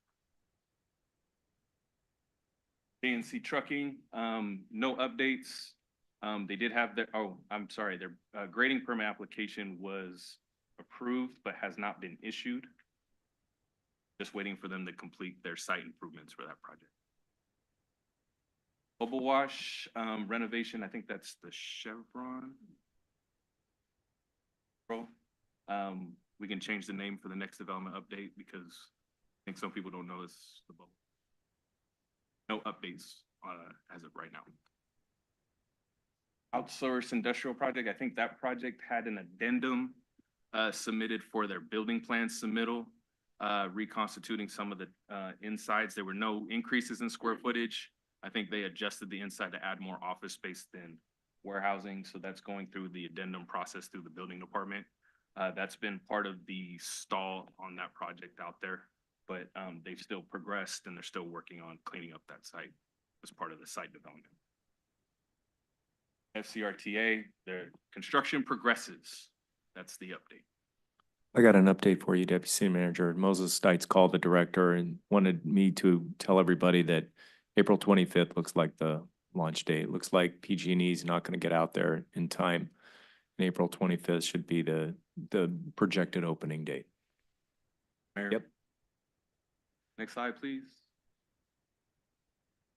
Starbucks drive-through and walk-up, which I believe was that suggested its staff internally today, but For those that have come through town, you've seen site development occur at that site. Grading and foundation have been poured on that site. There's site development, so that's progressing. Building permits have been issued accordingly. So we graph similarly, you've probably seen more grading. I think there was a retaining wall constructed out there, but site development continues out there. Their structure is up. They're progressing fairly nicely out at that site. Crestwood Wellness Facility. As of the time of this presentation, I didn't have an update really, but I do have an update that they will likely be pulling their permit sometime this week. Requested fees today, so they have what fees are needed to have their permit issued, and we anticipate the building plans or the building permit for that project being issued in short order. Slide, please. Camacho Tire Facility, we're just awaiting completion of some of their on-site conditions as part of their building permit. Grading permit has been issued for this project, so they've been able to been authorized to start some of the work on site with relation to utilities and site preparation. But there's just, I think, 1 or 2 outstanding conditions to have the building permit issued for that project. But it could be issued in fairly short order with corrections provided. Family Healthcare Network, I believe, I don't necessarily have an update. I think we've seen site conditions change to where they've begun to prep and pave the parking lot. So we anticipate, and we've had discussions with their staff about temporary certificate of occupancy for the building and the parking lot while they demo the existing building and then build out the rest of their sidewalks, so there's no interruption service. So we anticipate having more detailed discussions about how that would work with their construction team here in the coming weeks.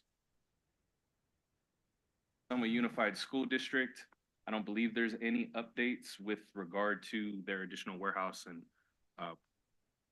storage area out on site. We're just awaiting the middle of their actual plans for that project.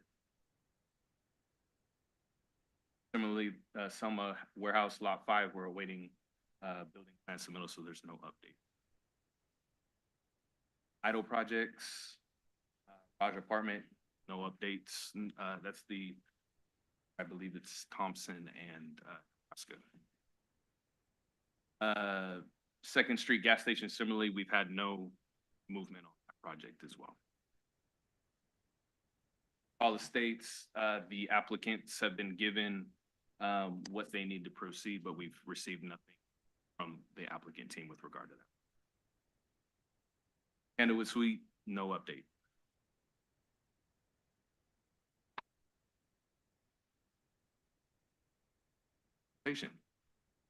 So one thing staff wanted to show real quick is we've been working on some maps, but more importantly, things to tell the story of what's going on with projects. So with the help of your city planner, Kamaro Biogi, who spent considerable time working on this, we're working to put this on the website to help prospective developers, the public, anybody that has questions about project, not only understand what's going on, but also where it's occurring in town.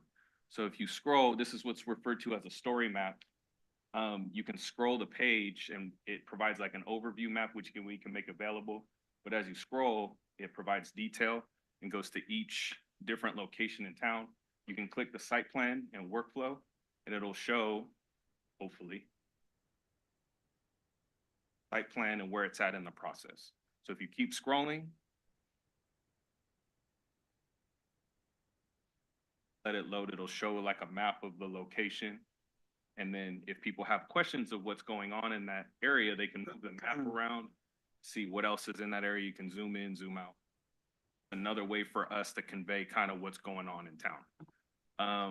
So you can see where the projects are, kind of in an interactive format. And if you actually click the dot in the middle of the project,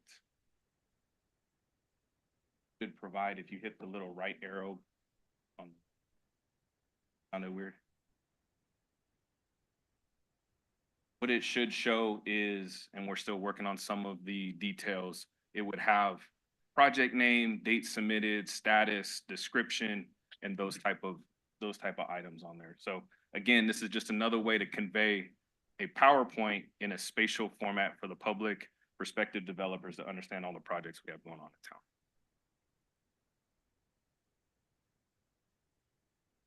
Right, thank you. Good work. Does council have any questions or comments at this time before we open the matter I to the do. public? Can you click on Camacho's tire? Mhm. I just want to see when his last interaction with the city, because I know he mentioned he had there were some I believe concerns. I believe we spoke to him today Oh, regarding some of perfect. those comments. So Okay, we've been in contact with them on a fairly regular basis to try Okay. and iron those items out.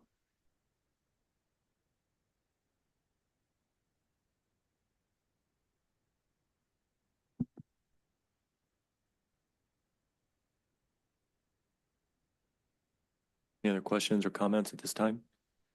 Just a quick question in regards to what you're doing there. Any thoughts in regards to open land? So on our economic development page, we have some properties available, and we actually have a similar map that shows properties available. When people have properties available, they're more than welcome to submit them to the economic development manager, Alicia Geary, to have them added to our ongoing list of available properties. Right now, we're kind of limited to scouring the internet for listings and things like that. But if folks have listings that they would like promoted, they're more than welcome to submit them to me or her. We do get calls from brokers about available land, and we work to provide them with information regarding property areas that they could reach out to property owners or refer to that list as well. Well, good job on the project presentation. Thank you. I just want to say good job. I know when I first started on council, we had these Excel spreadsheets and oh my gosh, I could not follow them. And so I think Fernando one time showed us like the GIS system where it just like click and there you went. And so we've come a long way since, those spreadsheets. And so I just want to thank staff, for everything that they're doing. And, I know some people say that we're not doing anything, but obviously there's a lot that we're doing, right? And the fact that you can click on a button and there it is, and so I just want to say kudos to, staff for bringing this innovation and just bringing us to the future, right? Because we want live data. So, thank you. Pro Tem Cho, did you have a comment at this time? Okay, with that, I'll make a comment. I also really appreciate the presentation and the user-friendly GIS system. I have found though that in business and people who are in business, they still do use Excel spreadsheets because they're cheaper and they're more economically competitive sometimes. So don't forget about those spreadsheets. They can be used along with the new high-tech tools. They're both very effective. I would mention that Casitas development to me typifies something that's wrong, that we're going in the wrong direction on. This is a big project, a big housing or apartment project that is on Floral that completely ignores the traffic problem there. It will be like setting off a big atom bomb on Floral, and I hope that that can be managed in the future. It's a huge project. It's not very far along. But I would also say it also illustrates something that's going on with our city that I think we could even do better on. I think it's great that we're getting these projects. But as in this case, this is a residential development. I realize the city in the last 4 years has moved everything towards residential and it's changed course on that. I get that. But why don't we also pursue commercial at the same time? And the reason I bring it up for Casitas development is because Councilmember Mendoza Navarro had mentioned that she had several high-level meetings with the developer, Ed Cashian, I believe the name was. And if my memory serves me correctly, he's the developer of Costco. He's brought a lot of Costcos in.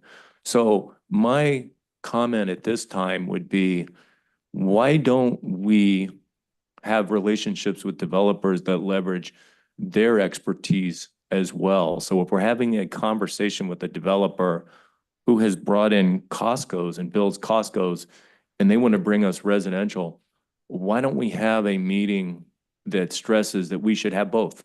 We should have the apartments that we sorely need in Selma, but we also should have commercial, like a Costco, that would be so great to have just down the road there on 43. You look at that big white intersection there and the need to widen Stillman. I just don't know why we haven't had that discussion, and I hope we can. It doesn't mean we'll never have it, but I hope that we can have it in the future. And I think someone brought it up, a council member brought it up in the past, that maybe we should have these meetings with developers, not just one council member meeting with a developer in private, but maybe a meeting with a couple of council members. And it was shot down, but if we would have had that meeting, maybe in this case or with other developers, we could talk about maybe other projects that they could bring, just a range of things. That's why that was brought up. And I just offer that for consideration this time. But overall, I'd like to say good job. And I thank you to staff and I thank you to Kamala for the great extra effort on this and the ease of use for other developers in the future. Thank you. I think that's a misrepresentation of what occurred. I think that the actual representation of Mr. Cashin coming and investing 40 acres that Walmart owned shows the reflection of a developer looking and knowing that there's a different change in direction. And if, Mr. Mayor, you understand that we invested in the infrastructure that you've been fighting for the last 12 years, shows to bear that this community is moving forward rather than fighting. Understand that development, actually homes brings in developers. Developers look at the scope of how many residents come to this community. You're not going to have a Costco if you only have 28,000. So please refrain from not understanding and ask yourself why a developer don't want to meet with you, not because the city. So, and I apologize, but at the end of the day, rather than doing a grandstand and because it's a political year, understand and be working together and rather than fighting. You've been here for 12 years and it hasn't happened. We have 3 years of good progress movement in this city. I'm not here to fight with anyone. Rather than talk down to a developer that's coming and investing into our community, understand the growth patterns that it takes development of homes to bring in more development. And Mr. Cashin would entertain that if we had the homes. So please understand, and I understand it's election year. I understand you want to bring and you want to make it an election. But the end of the day is this. There's been 12 years of lapse. This council, the majority of this council invested in infrastructure. So please refrain from attacking an individual, rather work in what you want to do for the community rather than attacking people. Thank you. Thanks for trying to shoot me down, council member. I want to respond. But you, the people that I've talked to have said that they want a Costco. You obviously don't listen to the people. And so you don't know. You call it political grandstanding. I call it talking to and listening to the people. So that's what I'm talking about. Councilmember Guerra, did you have a comment? And I would like to say, you know, it's just disheartening when you hear a council member trying to put down other council members and say, and then try to say we got to work together. You know, that's just immature because we have tried to work together, you know, and people understand. Walmart owned that property for many, many years and wouldn't sell. But all of a sudden, this developer comes and wants to build these 800 and some low-income apartments. Okay, is that really going to bring revenue to our city? Or is it going to bring problems, crime, like everybody else is saying? The citizens are upset. They're upset about this. I understand we need some affordable housing, but you know, Selma, this is where commercial needs to go. So why didn't they ever sell to a Target that wanted to go there? Or the Costco or Smart and Final? All these businesses wanted to go. Lowe's wants to go there, but they wouldn't sell to them. But he came and said, oh, let me get this affordable housing, because guess what? It's gonna bring revenue, it's gonna bring business to Walmart. So it's a win-win for them. But is it a win-win for Selma? Let's tell ourselves that. So are we grandstanding? No, we're speaking the truth. Because this is our city. This is our city. And if we don't stand up and speak up, this is what's gonna happen. And we already have people that have moved out of City of Selma. A lot of people, a lot of great people, and we still have great people here in our city. I don't want to keep seeing people moving out of here because this stuff is happening. And I'll tell you, as long as I'm here, it's not going to happen on my watch. Thank you. I just want to respond real quick. Because my name came up several times and it's been for the last 4 years. So Mr. Cashin is not only the one that develops Costco's, he also develops the Mayan Theater. And so he is bringing commercial along with the affordable housing. And that's something that, you know, he's a great developer. He has a lot of money. And my understanding is that Mr. Cashin would not talk to anyone on council before I came on board. Not that I have a great relationship, but it's just my background is in housing, my background is in development, my background is, you know, making the city better. My thought process was what was bottlenecking our growth here? That has been my biggest question is what has been bottlenecked here? The biggest one was we didn't have infrastructure. You can't build anything if you don't have infrastructure. Supervisor Buddy Mendez said you need 2 things for development, whether it's commercial, whether it's residential, you need 2 things. You need water and you need to be able to flush a toilet. That's what you need. And you can't have growth if you don't have infrastructure. So that was my plan. Since we're talking politics, that was my plan when I came on council is I said infrastructure, housing, jobs. That was and commercial development. That was what I ran on. And in this 4 years, we've done so much than they've done in the last 12 years. And I'm going to continue to do that. And so I just wanted to clarify that because my name kept coming up and I'm always getting bashed for whatever reason. I don't know if it's a threat or what, but you know, I do my homework. I dot my I's, I cross my T's. I do. I've worked in development for 25 years. And so no one's going to take that away from me. No one's going to take my knowledge away from me. No one's going to take my drive from me. So, you know, if I have relationships with certain people because I get along with certain people, then, you know, that's what I'm going to do. So thank you. Do we have any comments from the public at this time? Come on up, please.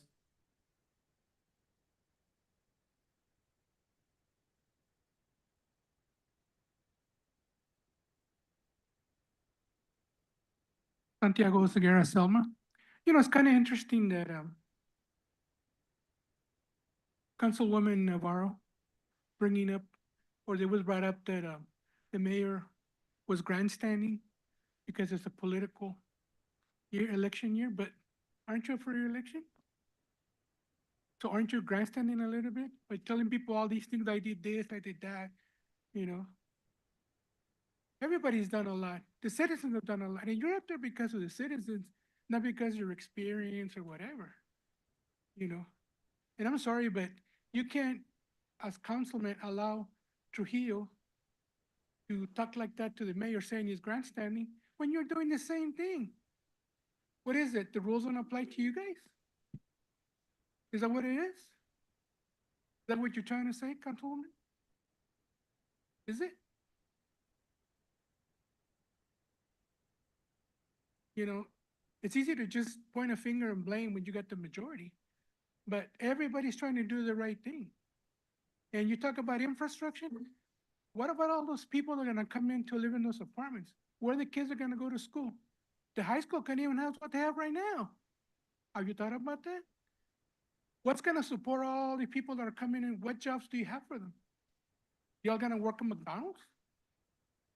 You need to have, and you mentioned it, you gotta have the infrastructure. You're not planning to put jobs or anything else or schools for that matter, and you bring in all these 800 low income, where are you gonna put all those people in school? Where the kids gonna go to school? Some of them, we're losing kids to Fowler and Kingsburg already from Selma. And I'm not just saying it, it's a fact. You can go talk to the superintendent, they're losing kids because they do not have any room. Kids don't even have time to eat. It's so freaking packed. They got 3 or 4 lunch times.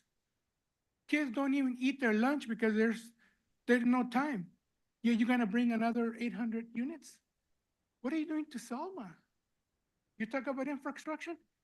Build a commercial. Well, however you say it, you know what I'm saying. If you don't have it, it's all for nothing. You know, do you have the proper police to take care of all these extra people? I don't think we do. We can't even take care of what we have right now. I mean, that's infrastructure. You gotta be, you don't have it, all this is for nothing, all this fighting, it doesn't mean a damn thing to anybody. So, you know, I hope you guys take that into consideration. It's great that we're bringing all these low-income units because we need them, but we also need police, we need fire, all the extra services you're gonna have to provide. And how much is that gonna cost? Do we have the money? Think about it. Thank you.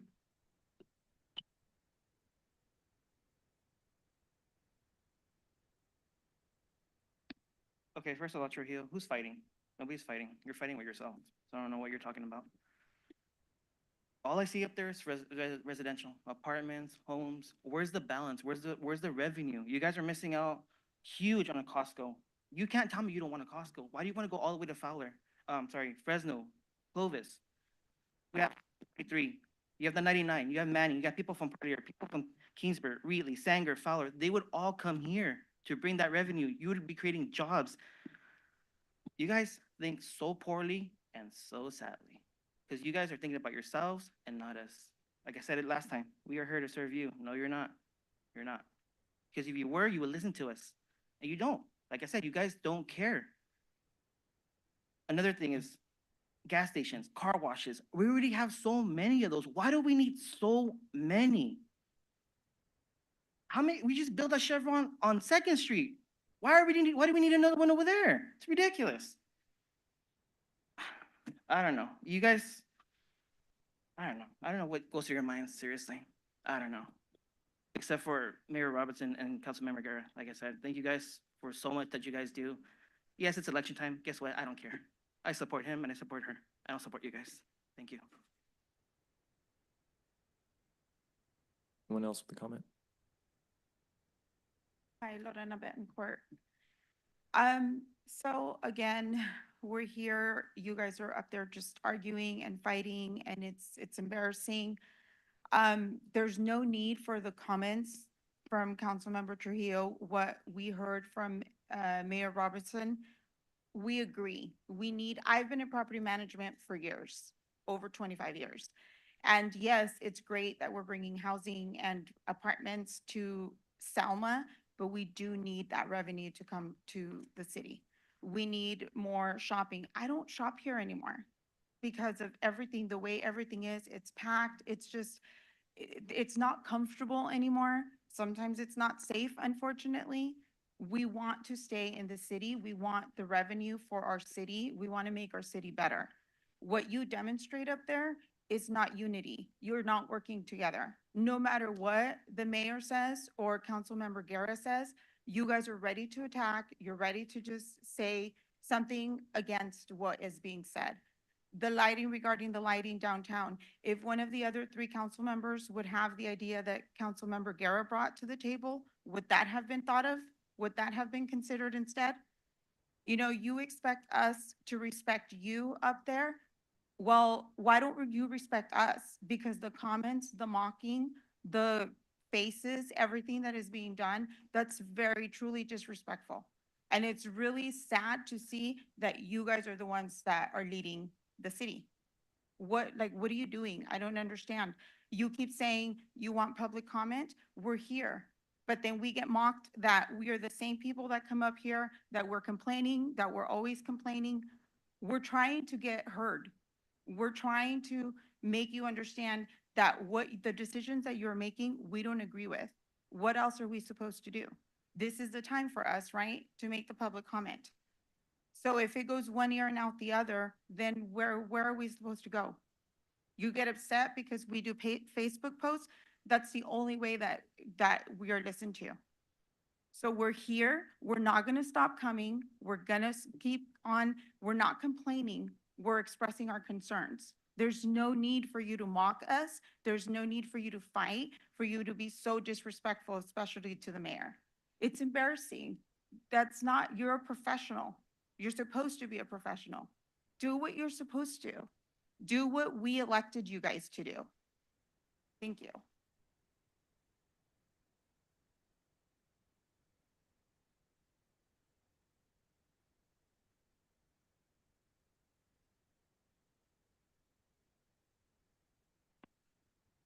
Jim Abital, 1701. To the council up there. We have to step back and calm down, guys. You know, sometimes frustrations takes place. I understand. I get it. But at the other issue, at the other hand, on development, over there on Cash's development, he wants to put low-income housing apartments. In Selma, we already have enough low-income housing in our area. We're gonna put up Amberwood project, you know, and that's mid homes and good housing. And you want to create a good relationship in selling the properties on Amberwood. People that come to Selma want to live, and you don't want to get off the freeway and see a low-income housing apartment, that's for sure. And developers that invest money, try not to go in those areas because they have a lot of problems and theft and everything, and the crime rated stats are up. It's just the element it brings. And it brings it more difficult for the law enforcement as well, the city of Selma, to fund these operations. So I'm a believer in public safety in our community, fire and police. And I believe in them because, you know, I stand behind them, and I've been in ride-alongs, and I've been in a situation where their lives are in danger. But besides the point, see, I would develop a better plan, and I would talk to he put up Costco. Costco creates jobs, and it will create jobs, good jobs, and also we like the housing with Amberwood project. They'll be able to good jobs. They can buy those homes over there, and it'd be a win situation for the Amberwood project, and it'll create a revenue as far as and also for the safety of our officers and our public safety. It'll create good investment. I call it good investment, smart investment, common sense investment, guys. Use your common sense. That's the key word. Sometimes developers want to do this and do that, but you guys can talk to these developers, okay? It's very important that you talk to developers and what your plans are, your future plans, what you want to see there as a group. You know, have a good relationship. I would, you know, in the past, it used to be that way. A lot of issues that have come about it, and this group of council that there's been decisive internal fighting. You have to put those differences aside and think about the city of Selma. For your comment. Anyone else?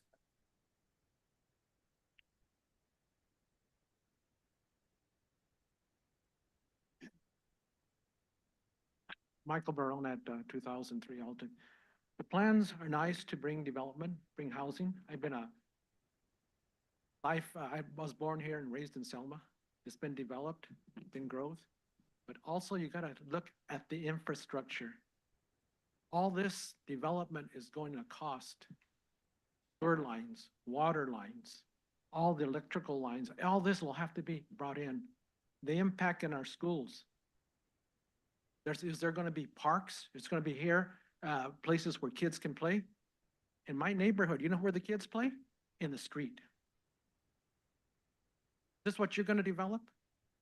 This is things that we need to think about, because those children need a place to play. They need a safe place. This is things that we gotta realize. Also, look at your traffic patterns.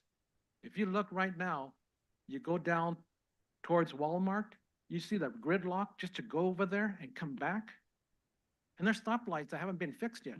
Nothing against the city, when are those gonna fix? These are issues that need to be fixed and repaired, and you gotta envision, what are you developing?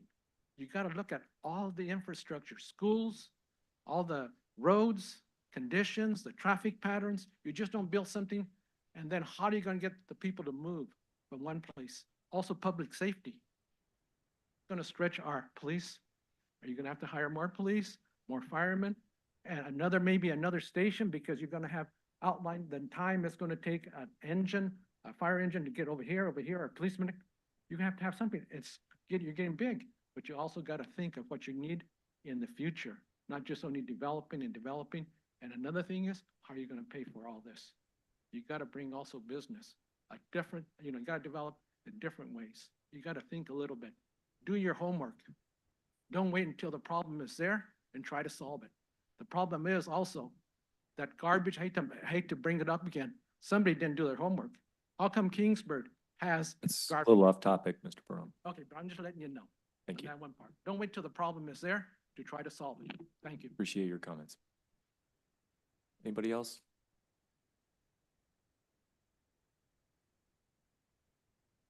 My name is James. I live on that Nebraska Mitchell area. Is it okay if I get the Raj apartment slide up by chance?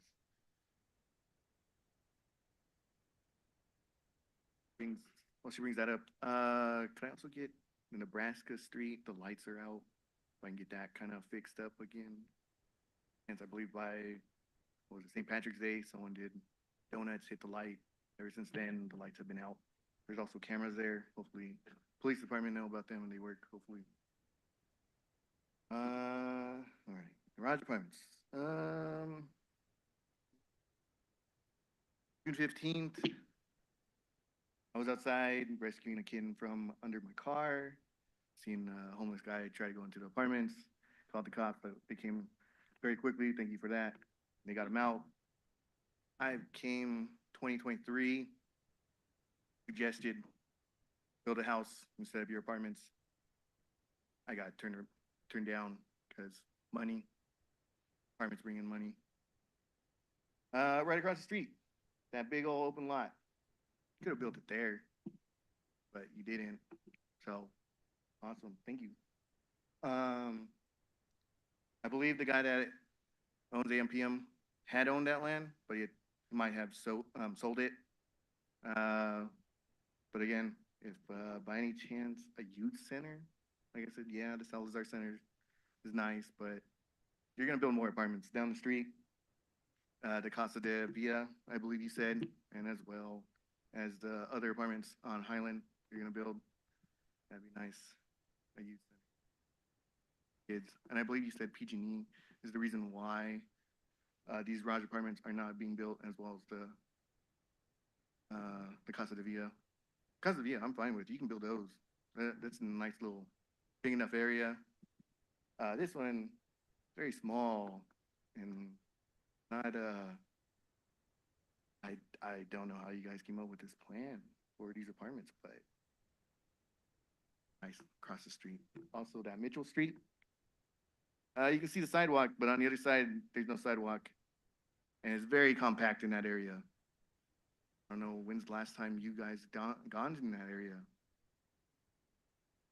In probably a while.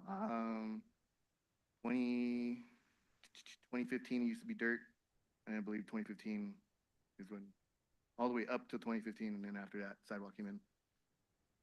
I voiced my opinion in 2023. Trying again. Nothing's happening. Just build a house. I'm pretty sure PG&E will be fine with that. Thank you. Anybody else with a comment? Do we have anybody online or on the phone who would like to comment?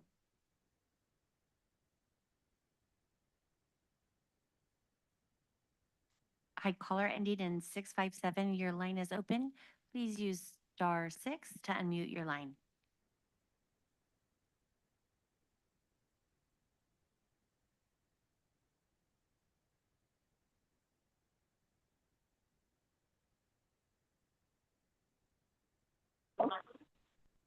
Hello, can you hear me? Yes, caller, can we have your name, please? Yes, Stella Ramirez, South California. Again, I've been listening to everything that's going on there. They talk about the housing, the apartment complex that they want to build across Walmart. I don't think it's a good idea.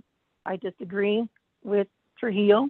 I disagree with Navarro because we already have Walmart. We have a real good piece of land across that we can build something like a Costco, like a Winco, like a Target, something, because like everyone has been saying, that's our revenue there.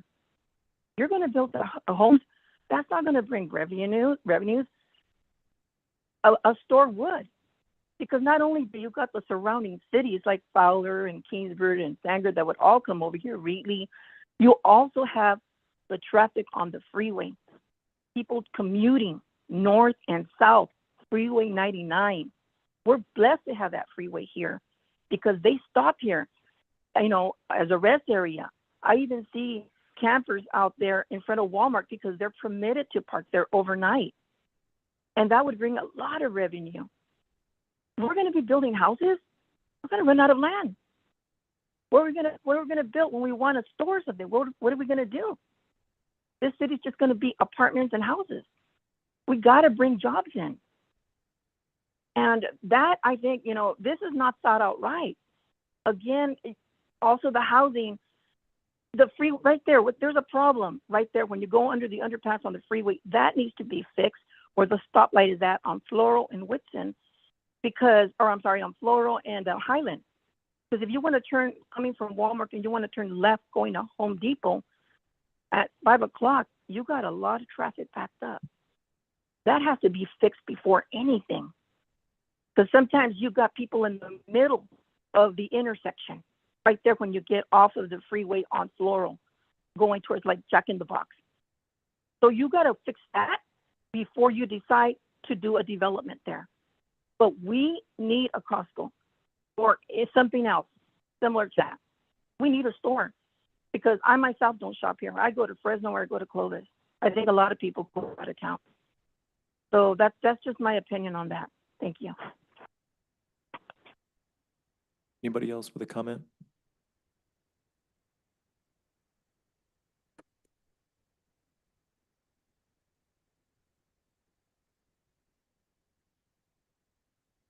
As a reminder to the callers on Zoom, please use *9 to raise your virtual hand. We will add you to the meeting queue. Mayor Robertson, at this time, I see no other hands raised. Thank you, City Clerk. Bringing the matter back to council, that this is a information and discussion item only. If we have no more discussion, we will move on to our next item, which is public hearings. None are scheduled tonight, so we'll move on to future agenda items. Do council members have any requests for future agenda items at this time? Yes, I do. We are going to bring the animal shelter back. You said next council meeting, right? Okay, so that's good. And then That's with, just to clarify, that's with regard to Sunday service or Right. opening it up to the public on right, Sundays. operations. Well, Okay. Sunday service, correct.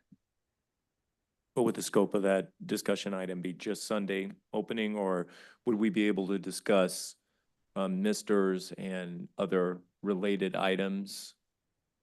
No, the operations are an administrative matter, but as far as policy goes with regard to, providing funding to keep the shelter open on Sundays, absolutely. I think that was the request that the consensus was had on. Okay, Could we expand that agenda item yeah, I would like to expand it to include operations? to include operations. We get a clear picture as what's going on. Yeah, We could we could do that, too. as long as there's discussion Yeah. and ability of the public to weigh in and ask questions. They Would can that do be a presentation from the director of the animal shelter? I'm saying staff's already, they got their own presentation of what they're doing. That's their operation, so let them do a presentation of what they're doing on that part. But if we're talking about, if we're gonna fund the Sunday and they're gonna bring an analysis of what's gonna cost, I'm in support of actually having this discussion to make sure we support the Sunday that we talked about, to have them, but they were gonna come back and give us information towards that. Yeah, the item was to discuss Sunday service, and with that discussion comes a budgetary item. That's all that we were prepared to discuss. And so, Good with that. yeah. Would Councilman Trujillo will you be pitching a presentation as well, No, requesting a presentation? What I'm stating is that the pending agenda item that's coming is to make sure that how the operations would work for Sunday. And I was under the impression that we'd be talking about how we're gonna fund the Sunday Operations. operations, Right. of how they're gonna fund it. Yeah. And I'm open for that. In regards to anything else, in regards to the misters and stuff, if staff has a presentation they want to give us, they can, but right now I want to talk about the funding. I want to stick to Sunday's operations to make sure we have that. There was a concern for the community. I think we should talk about this issue first. Can we also have a presentation? I think that's a Well, great idea to have a presentation by staff, the shelter staff, because we haven't had that in a while. So the community can ask their questions on the animal shelter. It's a new animal shelter, and I know there have been questions that have come up regarding the operations at the animal shelter. So since we're having this topic about keeping it open on Sunday, could we have a presentation at the next council meeting from the animal shelter? So we'll include in the discussion about Sunday service, just a quick update as far as the activity, at the shelter. We can absolutely do that. Great. And that was part of the plan. And would it be permissible during that agenda item to open up that item to the public so the public can ask questions too about the activities? If Mayor, they're yeah, giving an every update. item, as you're aware, is open to the public. for No, I'm aware, but the reason I'm asking is it's a very tight focus on the next one, right? It's just whether it's open on Sundays, the financial ramifications. I'm talking about during the presentation. Will that also be available for the public to ask questions about their shelter that the city runs? Okay, sounds good. Okay, and then also, I'd like to put on the next agenda in regards to the homeless ordinance, just like, I want to see how we can mirror Fresno's ordinance.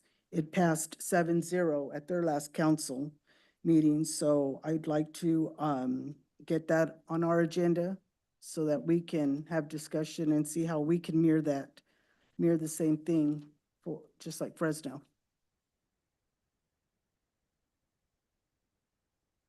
Yes? Be okay? Is that our consensus? I would second that. Absolutely. For the next meeting or for future meetings?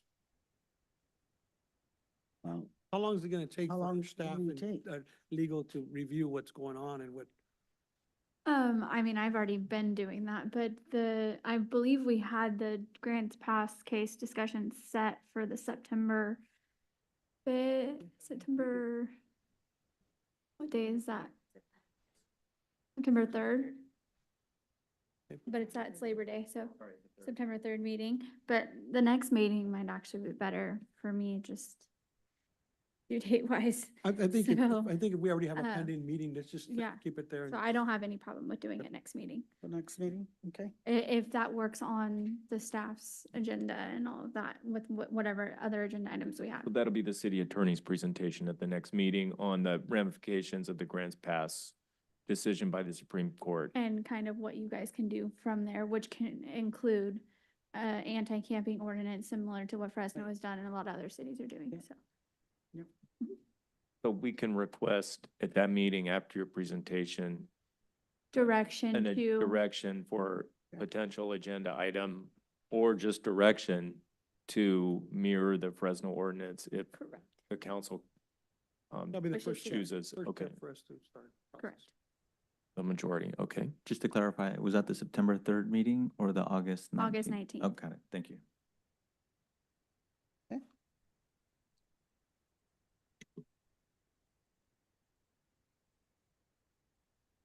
Does council have any other items they would like to bring up at this time for I have one. future? Okay, Okay, what I like to do is I'm gonna like to withdraw my consensus on bringing back the Mid-Valley disposal contract on a future agenda, because I feel like they are, need the time to go ahead and trying to work out the kinks for our community. And I think, to me, that would be the best way to do it. Just so I understand, because I was the one that brought this up, you are withdrawing your consensus with Councilmember Guerra and me to consider having a quarterly trash or bulky item pickup from the alleys for the public. Is that correct? Yes, I'm withdrawing my consents on that. City Attorney, would that require a motion and consensus to withdraw that item? Yes, it would. So I need to make a motion? I believe so, Mayor Pro Tem. Just so I'm clear, Yeah, I I want to want make it clarification. clear that the Mayor Pro Tem now does not want to even put it to a vote to consider having quarterly pickup of our citizens and the items that they've had in the alley, left in the alley, and that they've complained about for a long time. So that means that's off the table. Wait, I want clarification. We gave them 60 days to come back and give us resolution, what they can or what they're considering a safety issue, if certain things were a safety issue. So you're saying now you're not going to allow them to We're do? doing that. There's We're two different items. This was a different one. This Okay, was to just wanna make consider, sure. this was to consider a Just to quarterly amend pickup. the In the contract. contract. Correct. This was to consider amending the contract for Mid-Valley to go through the alleys and pick up the bulky items that people are getting fined for, that Mhm. other people are leaving, and that would take those items away. And that we had consensus on. I believe the council members, the Mayor Pro Tem said, but we don't have to actually decide to do it. We can just talk about it during the agenda item, but now the Mayor Pro Tem has decided on another trash item, if you recall the last one, she's withdrawing her support of that Why? at this time. What? Business owners Mayor Pro Tem. want to hear us out. They want to know that people in the alley that have junk that is thrown back there that they weren't responsible for. Why wouldn't you let them pick it up? I think the discussion of the item is not pertinent at this time. I think we can discuss it if it's withdrawn or if it's on the agenda. But I'm asking Mayor Pro Tem, why are you withdrawing? Why? Just answer me. Why? Do you know why? They need the time and give them the time to do it. We don't need to be Do what? coming in back and hashing it out. They're trying. I think they're trying. Okay, but you know how long they've been in business, how long they've been doing this? This isn't nothing new. This is nothing new to them. But They did the for same city thing is for different. Kingsburg, they do it for Parlier, they're doing it for all these cities that they're Again, we shouldn't be contracted with. discussing the item. Okay, so is there consensus to not have consideration of alley pickup quarterly by Mid-Valley? I vote no. I don't know. To clarify, this is to amend the contract for alley pickup is what she's withdrawing, No, it was an correct? agenda item Yeah. to consider amending the contract or whatever That's what I ramifications. said. Correct. To consider, Correct. the item was for Mid-Valley to pick up trash, bulky items left in the alley quarterly. If that required a modification to the contract, then that what it would have required. But the idea here is for Mid-Valley to be contractually or to be obligated by council direction, just like the council chose So- last time so not I to just- pick up alleys. know, but I'm we- speaking, so Excuse me. it's the I same understand, thing but as we the cannot alley discuss pickup this. being I just want to the know council what, not voting. Let me speak and then you can speak, council member, okay? So it's similar to the last know meeting what the when the council what the voted motion is what I want to know. So I not can to vote. have, not to change it from curbside pickup to alley pickup, okay? Say it So again, it's analogous. say it again without I being wanna- interrupted. I want to clarify, because I wrote it down on the agenda from the last meeting. The future agenda item was to modify the contract with Mid-Valley regarding alley pickup. That was what that was what was requested, and that was what received consensus from the mayor, Councilwoman Garrett, and Mayor Pro Tem. And the mayor pro tem said at that meeting, but we don't have to vote it in, right? We just need to talk about it. She said that. And the item was to pick up trash, bulky items from the alleys of the public that were left there, because a lot of people get items left in their alley that they're not responsible for, but they get fined for. So, okay. So is there a consensus to take that off? To not have that as a future agenda item? No. Yes. I don't know. Put on the agenda. I hear a consensus. Yep. Thank you. Ridiculous. Okay, so, Here's the reason, if you want to also, because I Well, was is this an thinking about agenda? it. Are Okay, we let- supposed to be there's no talking about this as discussion. an agenda item, or are we going to move on Yeah. now? I mean, where's the Let- direction yeah. here? So I stand what I say. Okay, I'm not going to argue with you guys. right. Okay, so I have another agenda item. A long time ago, I brought up a graffiti task force, which has been, okay, so I'm still talking. I request as a future agenda item, I had requested as a future agenda item, a graffiti task force to be set up so that our city could address this very important issue of graffiti, which has come back and we've seen it. It's an issue, as we saw at the dog park. We haven't brought that back, so my question is to the city manager, what's the timetable for bringing the graffiti task force item back to council as an agenda item? Yeah, that's actually on the list for the next agenda, sir. Okay, the next meeting? Yep. Thank you. Mr. Mayor, are you bringing it within a budgeted, also a budgeted an amount so we can, if we do enforce it, we can talk about how it's going to impact our budgets, or at least set aside some funding for the graffiti. That's a great consideration that should be part of the agenda item. that That is- should be part of any agenda item. We Thank can, you. we can include that discussion. Yeah, Thank you. just so we could- Or in the staff Yeah. report, yeah. Yeah. Is that, does that fit with what was originally? I believe it was included within the. Yeah, the original source of bill, yeah. funding, I think would be very important. But it is a graffiti task force, so that may lead us in different directions in terms of personnel and moving forward and Caltrans and all that good stuff. So great. I think the wider the discussion, the better. Thank you for adding that, Councilman Trio. You know, Any other items? I have a couple, but I'm going to ask the city manager for assistance in regards to either it's going to become a agenda item or a maybe staff presentation. There's two items that I've been working or asking in the since, well, I've been working on this. The exits and on-ramps on the 99. I know we were going to talk about doing a joint venture between with Caltrans and the City Public Works Department. I'd like to know where we're at in order to just not be, I want to see where we're at, who we're discussing with. Maybe we got some numbers. And you guys, it doesn't have to be an agenda item if you want to do it as a department head. Are we able to provide that update tonight? Okay, we can provide that update tonight. Nice, Department good updates, job. yeah. Okay, that's one, so that'll knock that out. The next one is going to be in regards to, I know this was one of them that I had added, looking into all the ponding basins and getting an evaluation on actually converting the ponding basins into parks and seeing what we can do and what's the allocated amount. And that's not because I want to do it now. I'd love to do a CIP, capital improvement project, for 4 or 5 years to see what the costs are, start looking ahead for our budgets and maybe setting some money aside. That's the reason. So that can be either staff report, agenda item in the future, not now. I'm not. Yeah. I'm just throwing these out there because these are things that I've brought up in the last 2 years. The cost items would be associated with that too, right? How much it would cost and the timeline and all Yeah, that good especially stuff. if we're talking about adding it to a CIP schedule.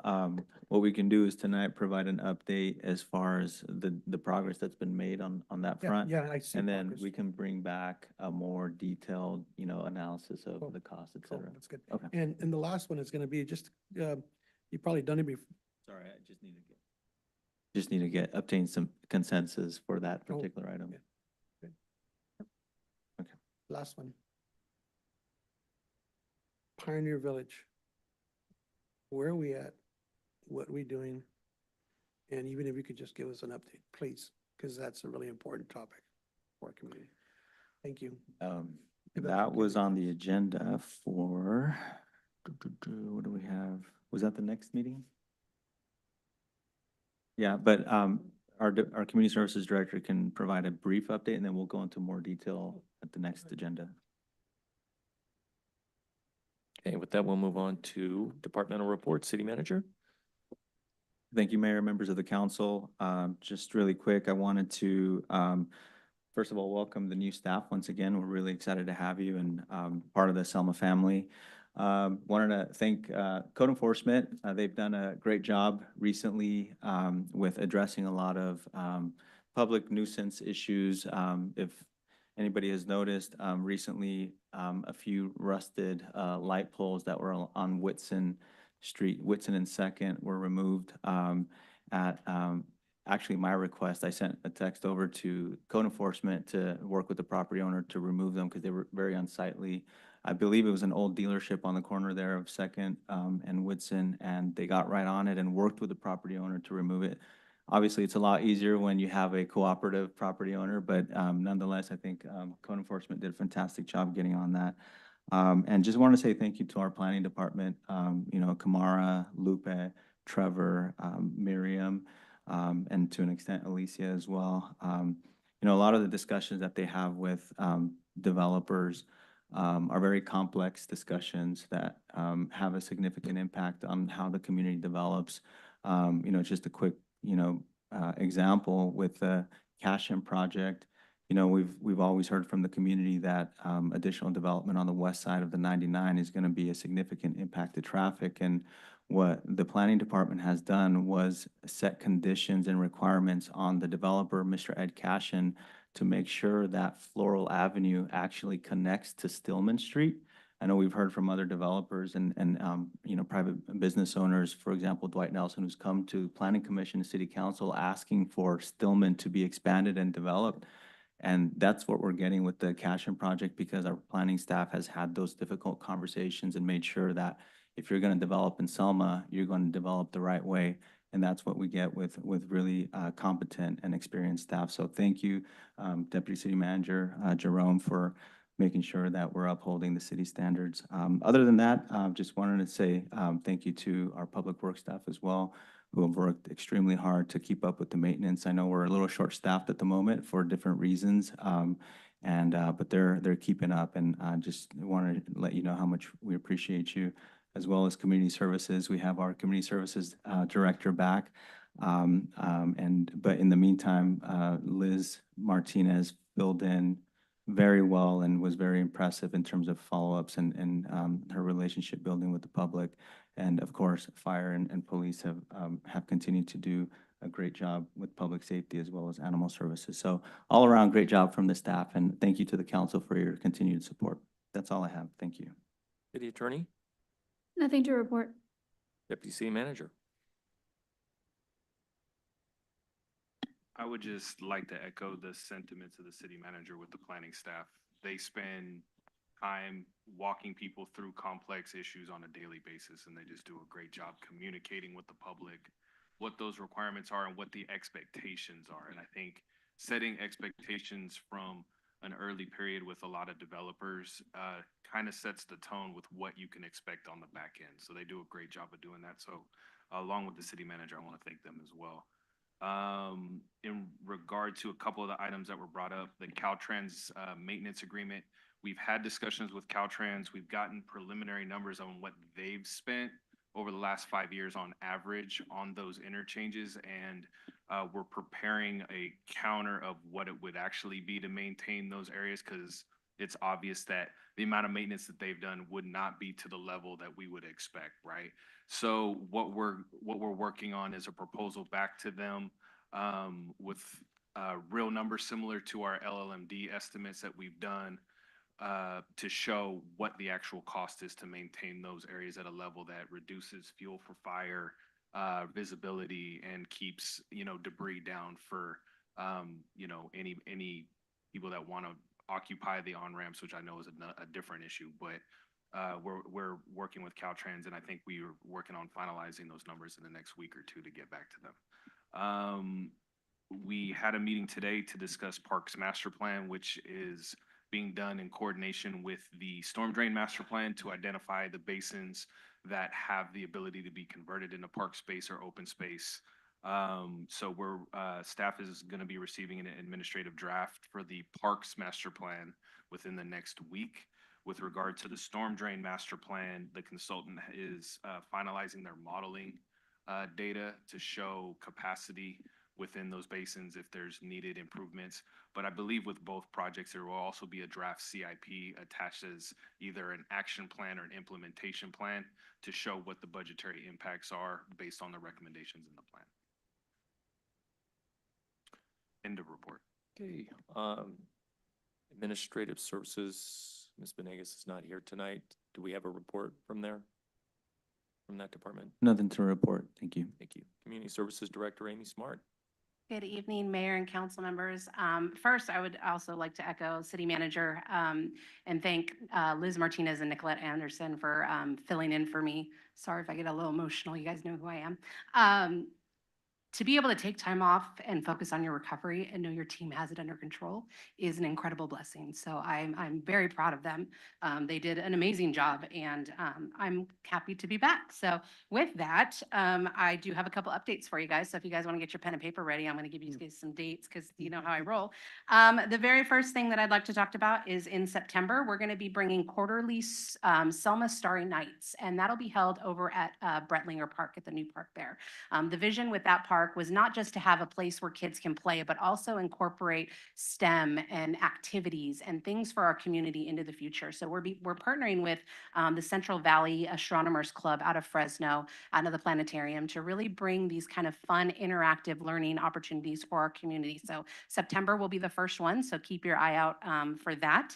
We also have in October, I cannot believe we're already here in fall, but Pumpkin Palooza is October 6th. So please mark your calendars for that. And then in November 9th, we are bringing our very first Color Run 5K to the City of Selma. We will be organizing a 5K in the downtown area. We're still finalizing, working with our amazing planning department to finalize the map, but we will be doing a color run. So get ready. We're going to be bringing that to Selma. We're really excited on that. We've been working on that for a while. And then December 19th will be the Grinchmas event. We're already here again, so we will be bringing that back this year. We're adding even more to this event. I'm really excited to see this one come back. We are wrapping up our final 2 weeks of co-ed softball, which has been an absolute blast. And also on the rec side, getting ready for the ribbon cuttings, which Director Hahn will go more in detail on, but grand reopenings for the Senior Center and the Salazar Center are coming as well. So we're very excited.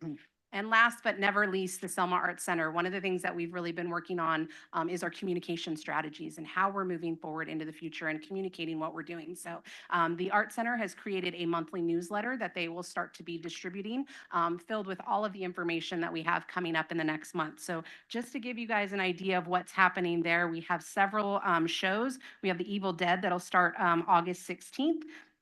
The Addams Family, last week we held auditions with the Cool Kids players, and it's my absolute favorite show of the year because these kids just put so much into it. I think we have something like 70 to 80 kids that are actually signed up for this show. And then also auditions this month for American Mariachi. So I'm very excited about that show. With all of those, we have special performances, we have art galleries, all kinds of things going on. So I do encourage people to check social media as much as possible. We've got a lot going on at all of our sites. And then very, very last, I swear this time, the Civic Rec kickoff will be this week. As you guys remember, I asked for funding or requested funding from council to have a recreation management software. So we kick off that program this week. We'll get that going, and hopefully it'll be live in the next month or two so that we can begin utilizing that system and make a better customer service friendly registration process for our community. If there's any other questions, thank you. A lot going on. Our Chief Webster. Mayor and Council, it's been a little bit since I've been here. I missed the last couple of meetings, so thanks for having me back. Just happened to have vacation scheduled on the days I was supposed to be here. So anyway, it was a great time with my family. That being said, I want to give you a brief update on the 4th of July detail that happened in collaboration between PD, code enforcement, and our fire prevention staff. We did a focus patrol between June 29th and July 4th, and over that time, we issued 13 citations. So this year's illegal fireworks activity was fairly minimal, with the exception of actual 4th of July. The other nights were very quiet, which is good, and I think that that's just reflective of the aggressive efforts that have happened, and also the costs that are associated with the citations that are issued for the use of illegal fireworks. I have 2 staff currently out on mutual aid incidents. Chief Gomez is assigned to the park fire up in the Red Bluff area. That fire has exceeded 400,000 acres, and that one's going to be going for a while. He intends to be assigned there for the full 21-day, which is a 1-week extension from the typical 14-day assignment. And then Fire Marshal Rivas is assigned to the Willamette Lightning Complex, which is east of Corvallis, Oregon. So he's even further away, and he's part of an incident management team that runs the larger scale incidents. So he'll be gone for probably 2 weeks as well. Due to our current staffing situation, we're unable to fulfill engine strike team assignments with our crews. However, they have been assisting in the op area for mutual aid on some of the larger incidents that have occurred in Fresno County. Next thing, we'll be holding a CPR class that is free to the public on August 24th. The cost of that class is being covered by a grant awarded by Selma Hospital District, or I'm sorry, Selma Healthcare District. If you're interested in participating in that class, you can contact the fire department, the regular phone number, or you can email our admin assistant, Samantha Sacita. Space is limited for that class, so if you are interested, register early. And then lastly, we're working on an EMS facility relocation, and that received funding this year in the adopted budget. Been working closely with Director Hahn, as well as utilizing some good ideas from our city manager.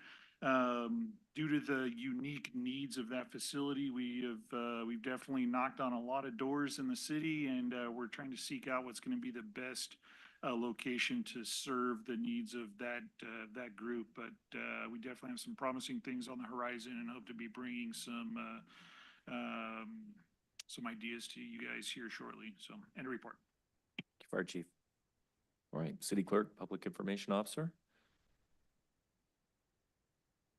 Mayor, council members, members of the public, just a reminder that the city council election nomination period ends August 9th.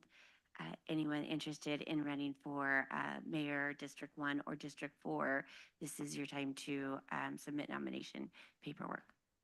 That's all I have. Thank you. Thank you. Public Works Director Hunt. Thank you, Mr. Mayor. A few updates real quick. Brentlinger fence is coming along nicely. The rest of the chain link got stretched today. They're working on getting the mow strip formed and poured for the Rose Avenue section where the wrought iron will go up. We're expecting in the next 2 weeks that fence will be finished and that project will be completed.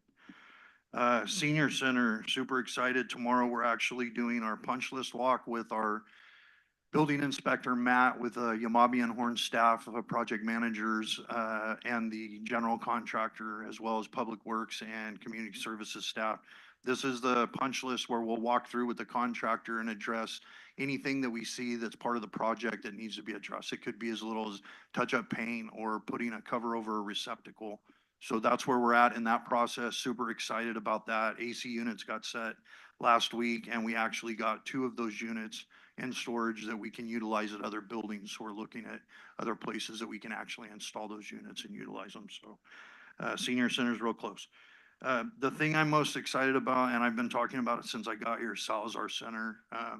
Super excited to get that thing open. Didn't quite meet our deadline of when school got out for summer, but I can tell you when the kids go back there, it's going to be amazing. We currently are putting up new backboards. We put 2 of them up today. We've been waiting for weeks for them to come in.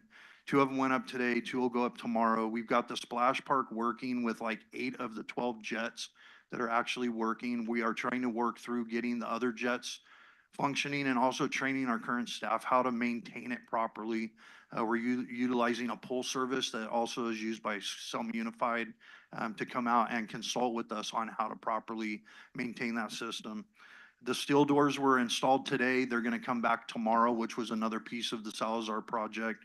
The doors were rotted out. They got mounted today. Tomorrow, the kick plate and the trim around the doors will be installed and that will be completed. We are also currently looking at playground equipment. This kind of came up today. There's a company called Playtime that staff has worked with on other projects, not the one that currently did Brentlinger, but they're offering 100% match to whatever the city will put into a new playground system. And so we're actually looking at what we have, what we can come up with, any kind of match funding to try to replace some of the stuff at Salazar. It's just outdated, some of it's broke. We looked at full playground accessories. It was completely, it was ridiculous. It was over $130,000. But anyway, we're working through that process. Long story short is when that thing opens in the next week or two, we will have basketball courts. We will have a splash park. We will have playground equipment that functions, and we will have a building that's got a new roof, new tile in the bathrooms, new drywall, new paint. So I'm super excited about that. Kind of weird how it all came together. We didn't get bids when it went out to bid, but we have gotten it done piece by piece. And I know staff from community service, they're ecstatic. They can't wait to get in there. So we're trying for Thursday of this week, kind of an informal, let's walk through it with community services staff. Talk about any things that we need to do. There is more work that will have to be done to that building, but we can do it as school goes back in, stuff like flooring. Some of the base plate in the building is rotten, so we're trying to address other issues, but the hope is in the next week or two that we actually have kids that are in there actually functioning as a Boys and Girls Club again, so. And then the last thing that I have to update you on, of course, is street signs. And we have just finished, I had my map, bear with me for a minute. We just finished what we're calling phase 2. We actually have had to break this into sections so that we could address all the signs thoroughly and not be jumping around. So we've come up with a map that we're using that actually is allowing us to go through phase by phase. We've just finished the second phase. Sorry, bear with me a second. Password. Oh, come on. Okay, so basically we've just finished the area from Orange to McCall and from I want to say Nelson. Can't remember. That was phase 2. Phase 3 is actually, I want to give you the exact streets. Okay, here we go. So we finished phase 2, which was Floral to Nelson and Orange to McCall. That's done. The current area that we're working on, and keep in mind, the way that we have to do this, we have a sign making shop. So we have staff that's making the signs. Once the signs are done, then we go out to the area. It takes a few days to get all the signs installed. So the area we're going to be working on, and it came up tonight, and believe me, that it was called the Barrio. I don't refer to it as that, but the Salazar area, that neighborhood over there, which has been our focus, that is our next phase. We are going from basically State Route 43 on Saginaw, from Saginaw all the way over to Thompson, which includes Valley View, all the way up past Nebraska, Mitchell, all the way up past Rose to basically where 43 comes back in at Anderson Pea Soup, where that or Mr. Nelson's property is. So that is the next phase. It's the biggest phase of the entire city that we have. So I imagine for probably the next 4 to 5 weeks, we will be working on that phase, and then I will keep council updated as we move through that. The good thing is that we're going to start striping with the signage. So you're going to start seeing some permanent thermoplast striping as well. So, and that's all I have. Couple things. The stoplights at Laurel and Whitson. What's the update? It's been 3 weeks. The update, Mr. Mayor, is that we are waiting on PG&E, and I can tell you that I understand the frustration. The city manager and myself met with executive staff from PG&E just last week to discuss what we can do to run it up the ladder and expedite that work. And they are currently working on taking it up the ladder and seeing not only for that stoplight, but also what we talked about for the future stoplight and what we're doing at Dinuba and McCall. People are tired of having to stop. It's a safety issue. People run those lights. It's just a bad thing. I understand, sir. That is completely out of our control at this time. Gotcha. What else? Did, council have any other questions for Public Works? What else do we have there? That was definitely the big one, the stoplights there. Okay, and we're doing the graffiti task force at the next meeting. Okay. Thank you, Public Works Director. Appreciate your report. Police Commander Cannon. Thank you, Mayor and Council. Couple things. First of all, school starts next week, so we just want to remind everybody to slow down. We're gonna have a operation where we have an officer stationed at every school in the morning and the afternoon for drop off and pickup. Try to mitigate any instances and have people just get reminded that, you know, school's back in, there's kids walking and traversing to school. We received 25 MDTs. Council approved those. We've had the hardware installed on them, and we're in the process of currently putting them into the vehicles. Officers are extremely happy about that. They're about twice as fast as the old ones and don't lose connectivity in the city, so thank you for that. And then the last thing is National Night Out is typically tomorrow night, August 6th. We've diverted ours to October just because of the heat the last few years. And we're gonna do the same thing this year. We're gonna do it October 1st. However, Quavo de Oso is gonna have their event tomorrow, and we're gonna be out there from 5 to 7, assisting them and being out there just for the kids. So you guys are welcome to come out, and that's all I have. Thanks, Commander. All right, and with that, we'll move on to council reports. Councilmember Mendoza Navarro.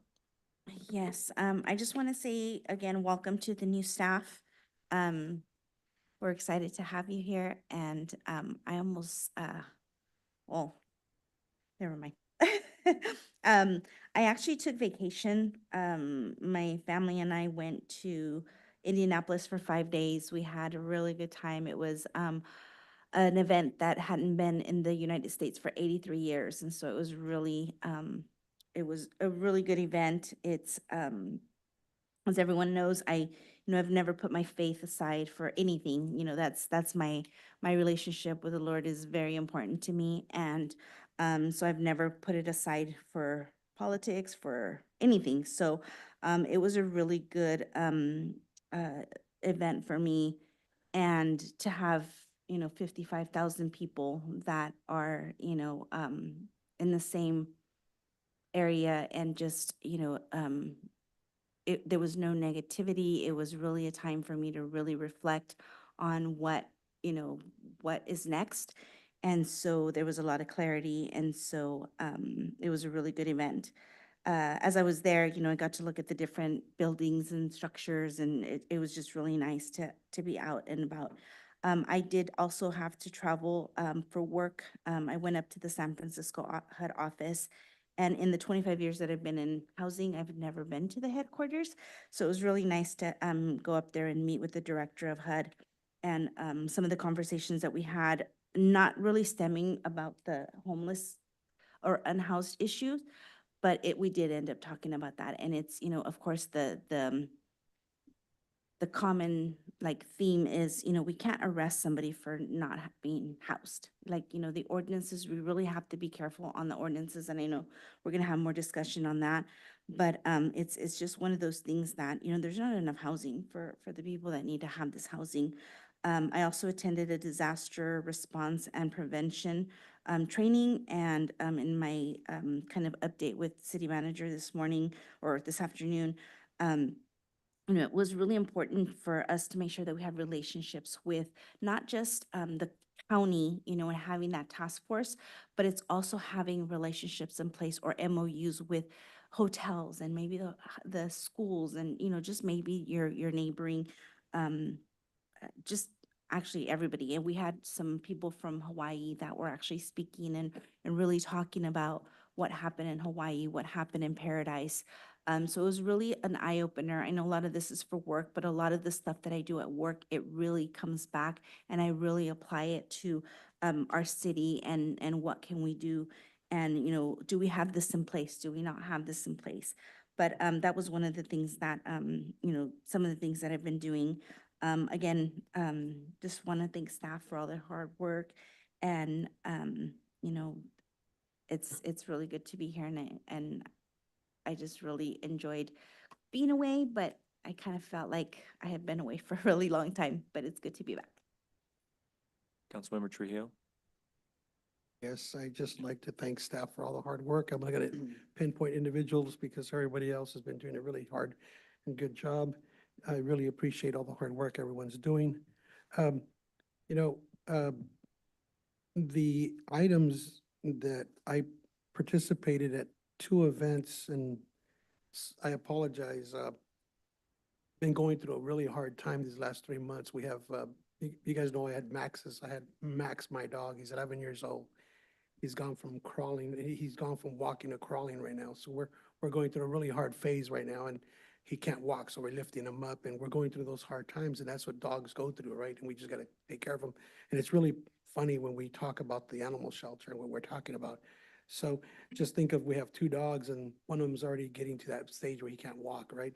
And so that's an emotional time, and I respect the animal shelter so much because us as animal lovers, we know, you know, and when you talk about misters and you talk about things, it really hits the heart. And, you know, all I ask is that, you know, we got to do everything we can for our pets and for just the stray dogs or the cats or whoever they have out there.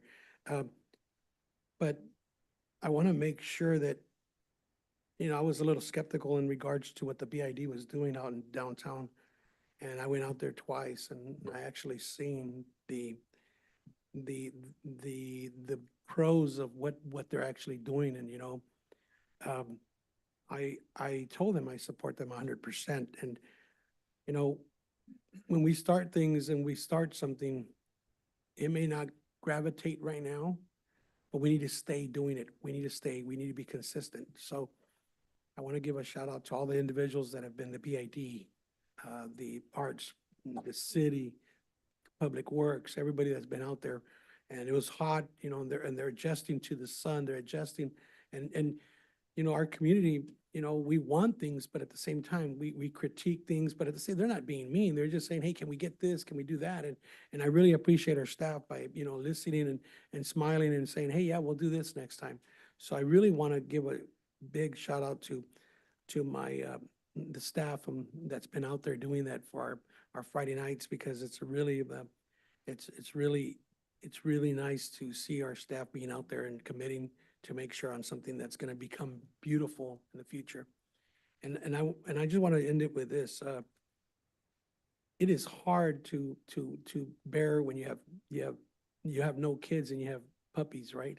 And they become big adults dog wise. So when we're here making a decision that impacts the animal shelter, I want you guys to understand where we're coming, where we as owners of puppies and dogs, we're going through that too. So, I mean, you guys can think that we don't care and things like that, but we're going through it. And you might see me walking around a Great Pyrenees white one, and I'm holding him because he can't walk. Well, that's what we're doing. So I have it in my heart for all the animals here in Selma and how the vet or the animal shelters. So that's it, Mr. Mayor. Councilmember Guerra? Okay. I just have a few things, which was brought to my attention, and I got to bring it up. So in regards to the fires over there at Schaefer Park, you know, that was a huge concern for some of the citizens in that area. And what they're saying is why it continues to be a problem there. And the fires apparently were set by homeless people. Not sure if that's true or not. I didn't go out there, but that's what was brought to my attention. I'm just asking, I know that we just got a code enforcer officer that goes, or 2 now, okay, that goes out, but not just that, their property, but also, you know, the Ceremian property that went up in flames. That was a real huge fire. What I want to know is, I know there's certain areas that, of course, they say they're county, not city limits. So at what point does the city get involved, especially when we're having that many fires happening? And you see when you go out there, because, I go watch the games at Schaefer Park sometimes, and I see the weeds have been getting bigger and larger every single season. Who's responsible for that?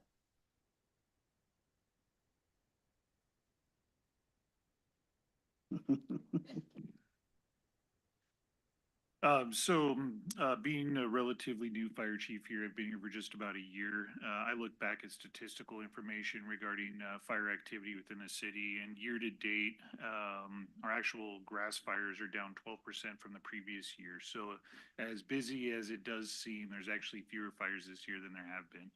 With your specific question as to the fire activity at Schaefer Park,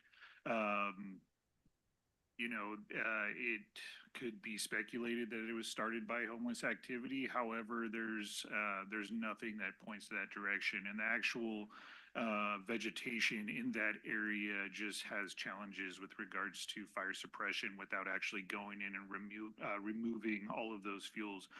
We have been working closely with Director Hahn, and I'll let him kind of add to some of that conversation with equipment challenges and that kind of thing. But because of the nature of that specific site and I know it has something to do with like protected wetland kind of thing down at the bottom. We are looking at different strategies on how to mitigate the amount of fuels that are in that area. And then I'll let him speak to the equipment needs. With regards to the vineyard that's had the fires the last couple areas, there's definitely indications that homeless are in that area. Pinning arson fires on people without really good evidence is extremely challenging. And just the nature of abandoned orchards, they allow for a lot of cover for homeless people to reside in. And then also just the fuels growth. We had a pretty good crop this year of seasonal grasses, which creates challenges, for everybody. We have had some internal discussions with regards to how we're going to mitigate that going forward, and there's definitely some options on the table. Great vineyards do come with their challenges just because the infrastructure that goes into those should allow the vines to grow. However, there's definitely things that can be done with that, and we're working closely with our team to deal with that. So to add to what Chief Webster just said, Chief Webster, Division Chief Fulner, and myself actually drove out to Schaefer last Friday. I believe it was last Friday. At that point, I think that fire had responded to 4 different calls to fires out there. The plan at this time right now is there is a lot of that foliage that needs to be pulled out of there. We did have a contracted company that came in last year before I started my time here, and they worked on the ponding basin on Aspen and McCall, and also the Schaefer ponding basin. Okay. So there is an issue with, and I have to dig a little further into it. There's an area as you get closer going southeast towards the first diamond that's down in the pond. There is, from what I understand, a designated like wetlands area.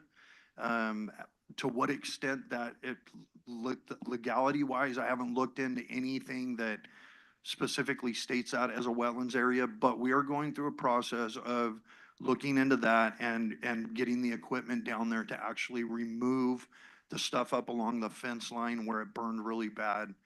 As much of the stuff out of there as we can. So that was the talk last week, and we're moving forward with that process.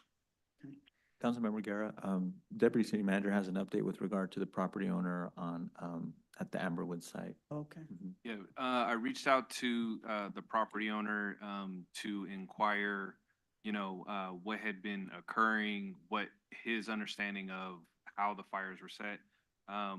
He believes it's camping out in his property, setting those fires. As part of the development of that site, they will be clearing that. So it could be a matter of weeks before that site is actually just demoed and prepared for site development, at least on the north east corner of Dockery and Floral, which I Right. believe is where the incident occurred. So, that issue could resolve itself in the next Okay. couple of weeks. I mean, you can see why, there's a lot of development, residential areas. A lot of people that I know live there in that areas and they were scared. I mean, that fire was really, really big. I don't know if anybody saw it, but we saw it, so just a concern, just want to give them peace of mind, that our city's on it. So thank you guys for that. And we emphasize the need to address the matter Oh. in short order. Perfect. And then the other area that they mentioned was on Orange Street, the canal. And I think that this was brought up before. Those weeds are really high going on Orange towards the middle school. And again, is that cities or is that CID? Who's responsible? Because those weeds are really, really high. So we are looking at an agreement that was signed back in 1996 by CID. Mhm. And I believe it was a former director of Public Works. So we're looking at that right now to to understand the validity of that agreement. If it's really cool, I actually got drone pictures today of the Brentlinger fence. And because we put that fence in, Mhm. that side of the canal is beautiful. It's spotless. All the weeds are gone, slopes mowed. It's the other side on the sidewalk. And it is narrow. We've looked at it. It is tight to get a tractor in there. But again, we have to look at the validity of the agreement before we make a move on what we do with that. So we are currently looking at that. Okay.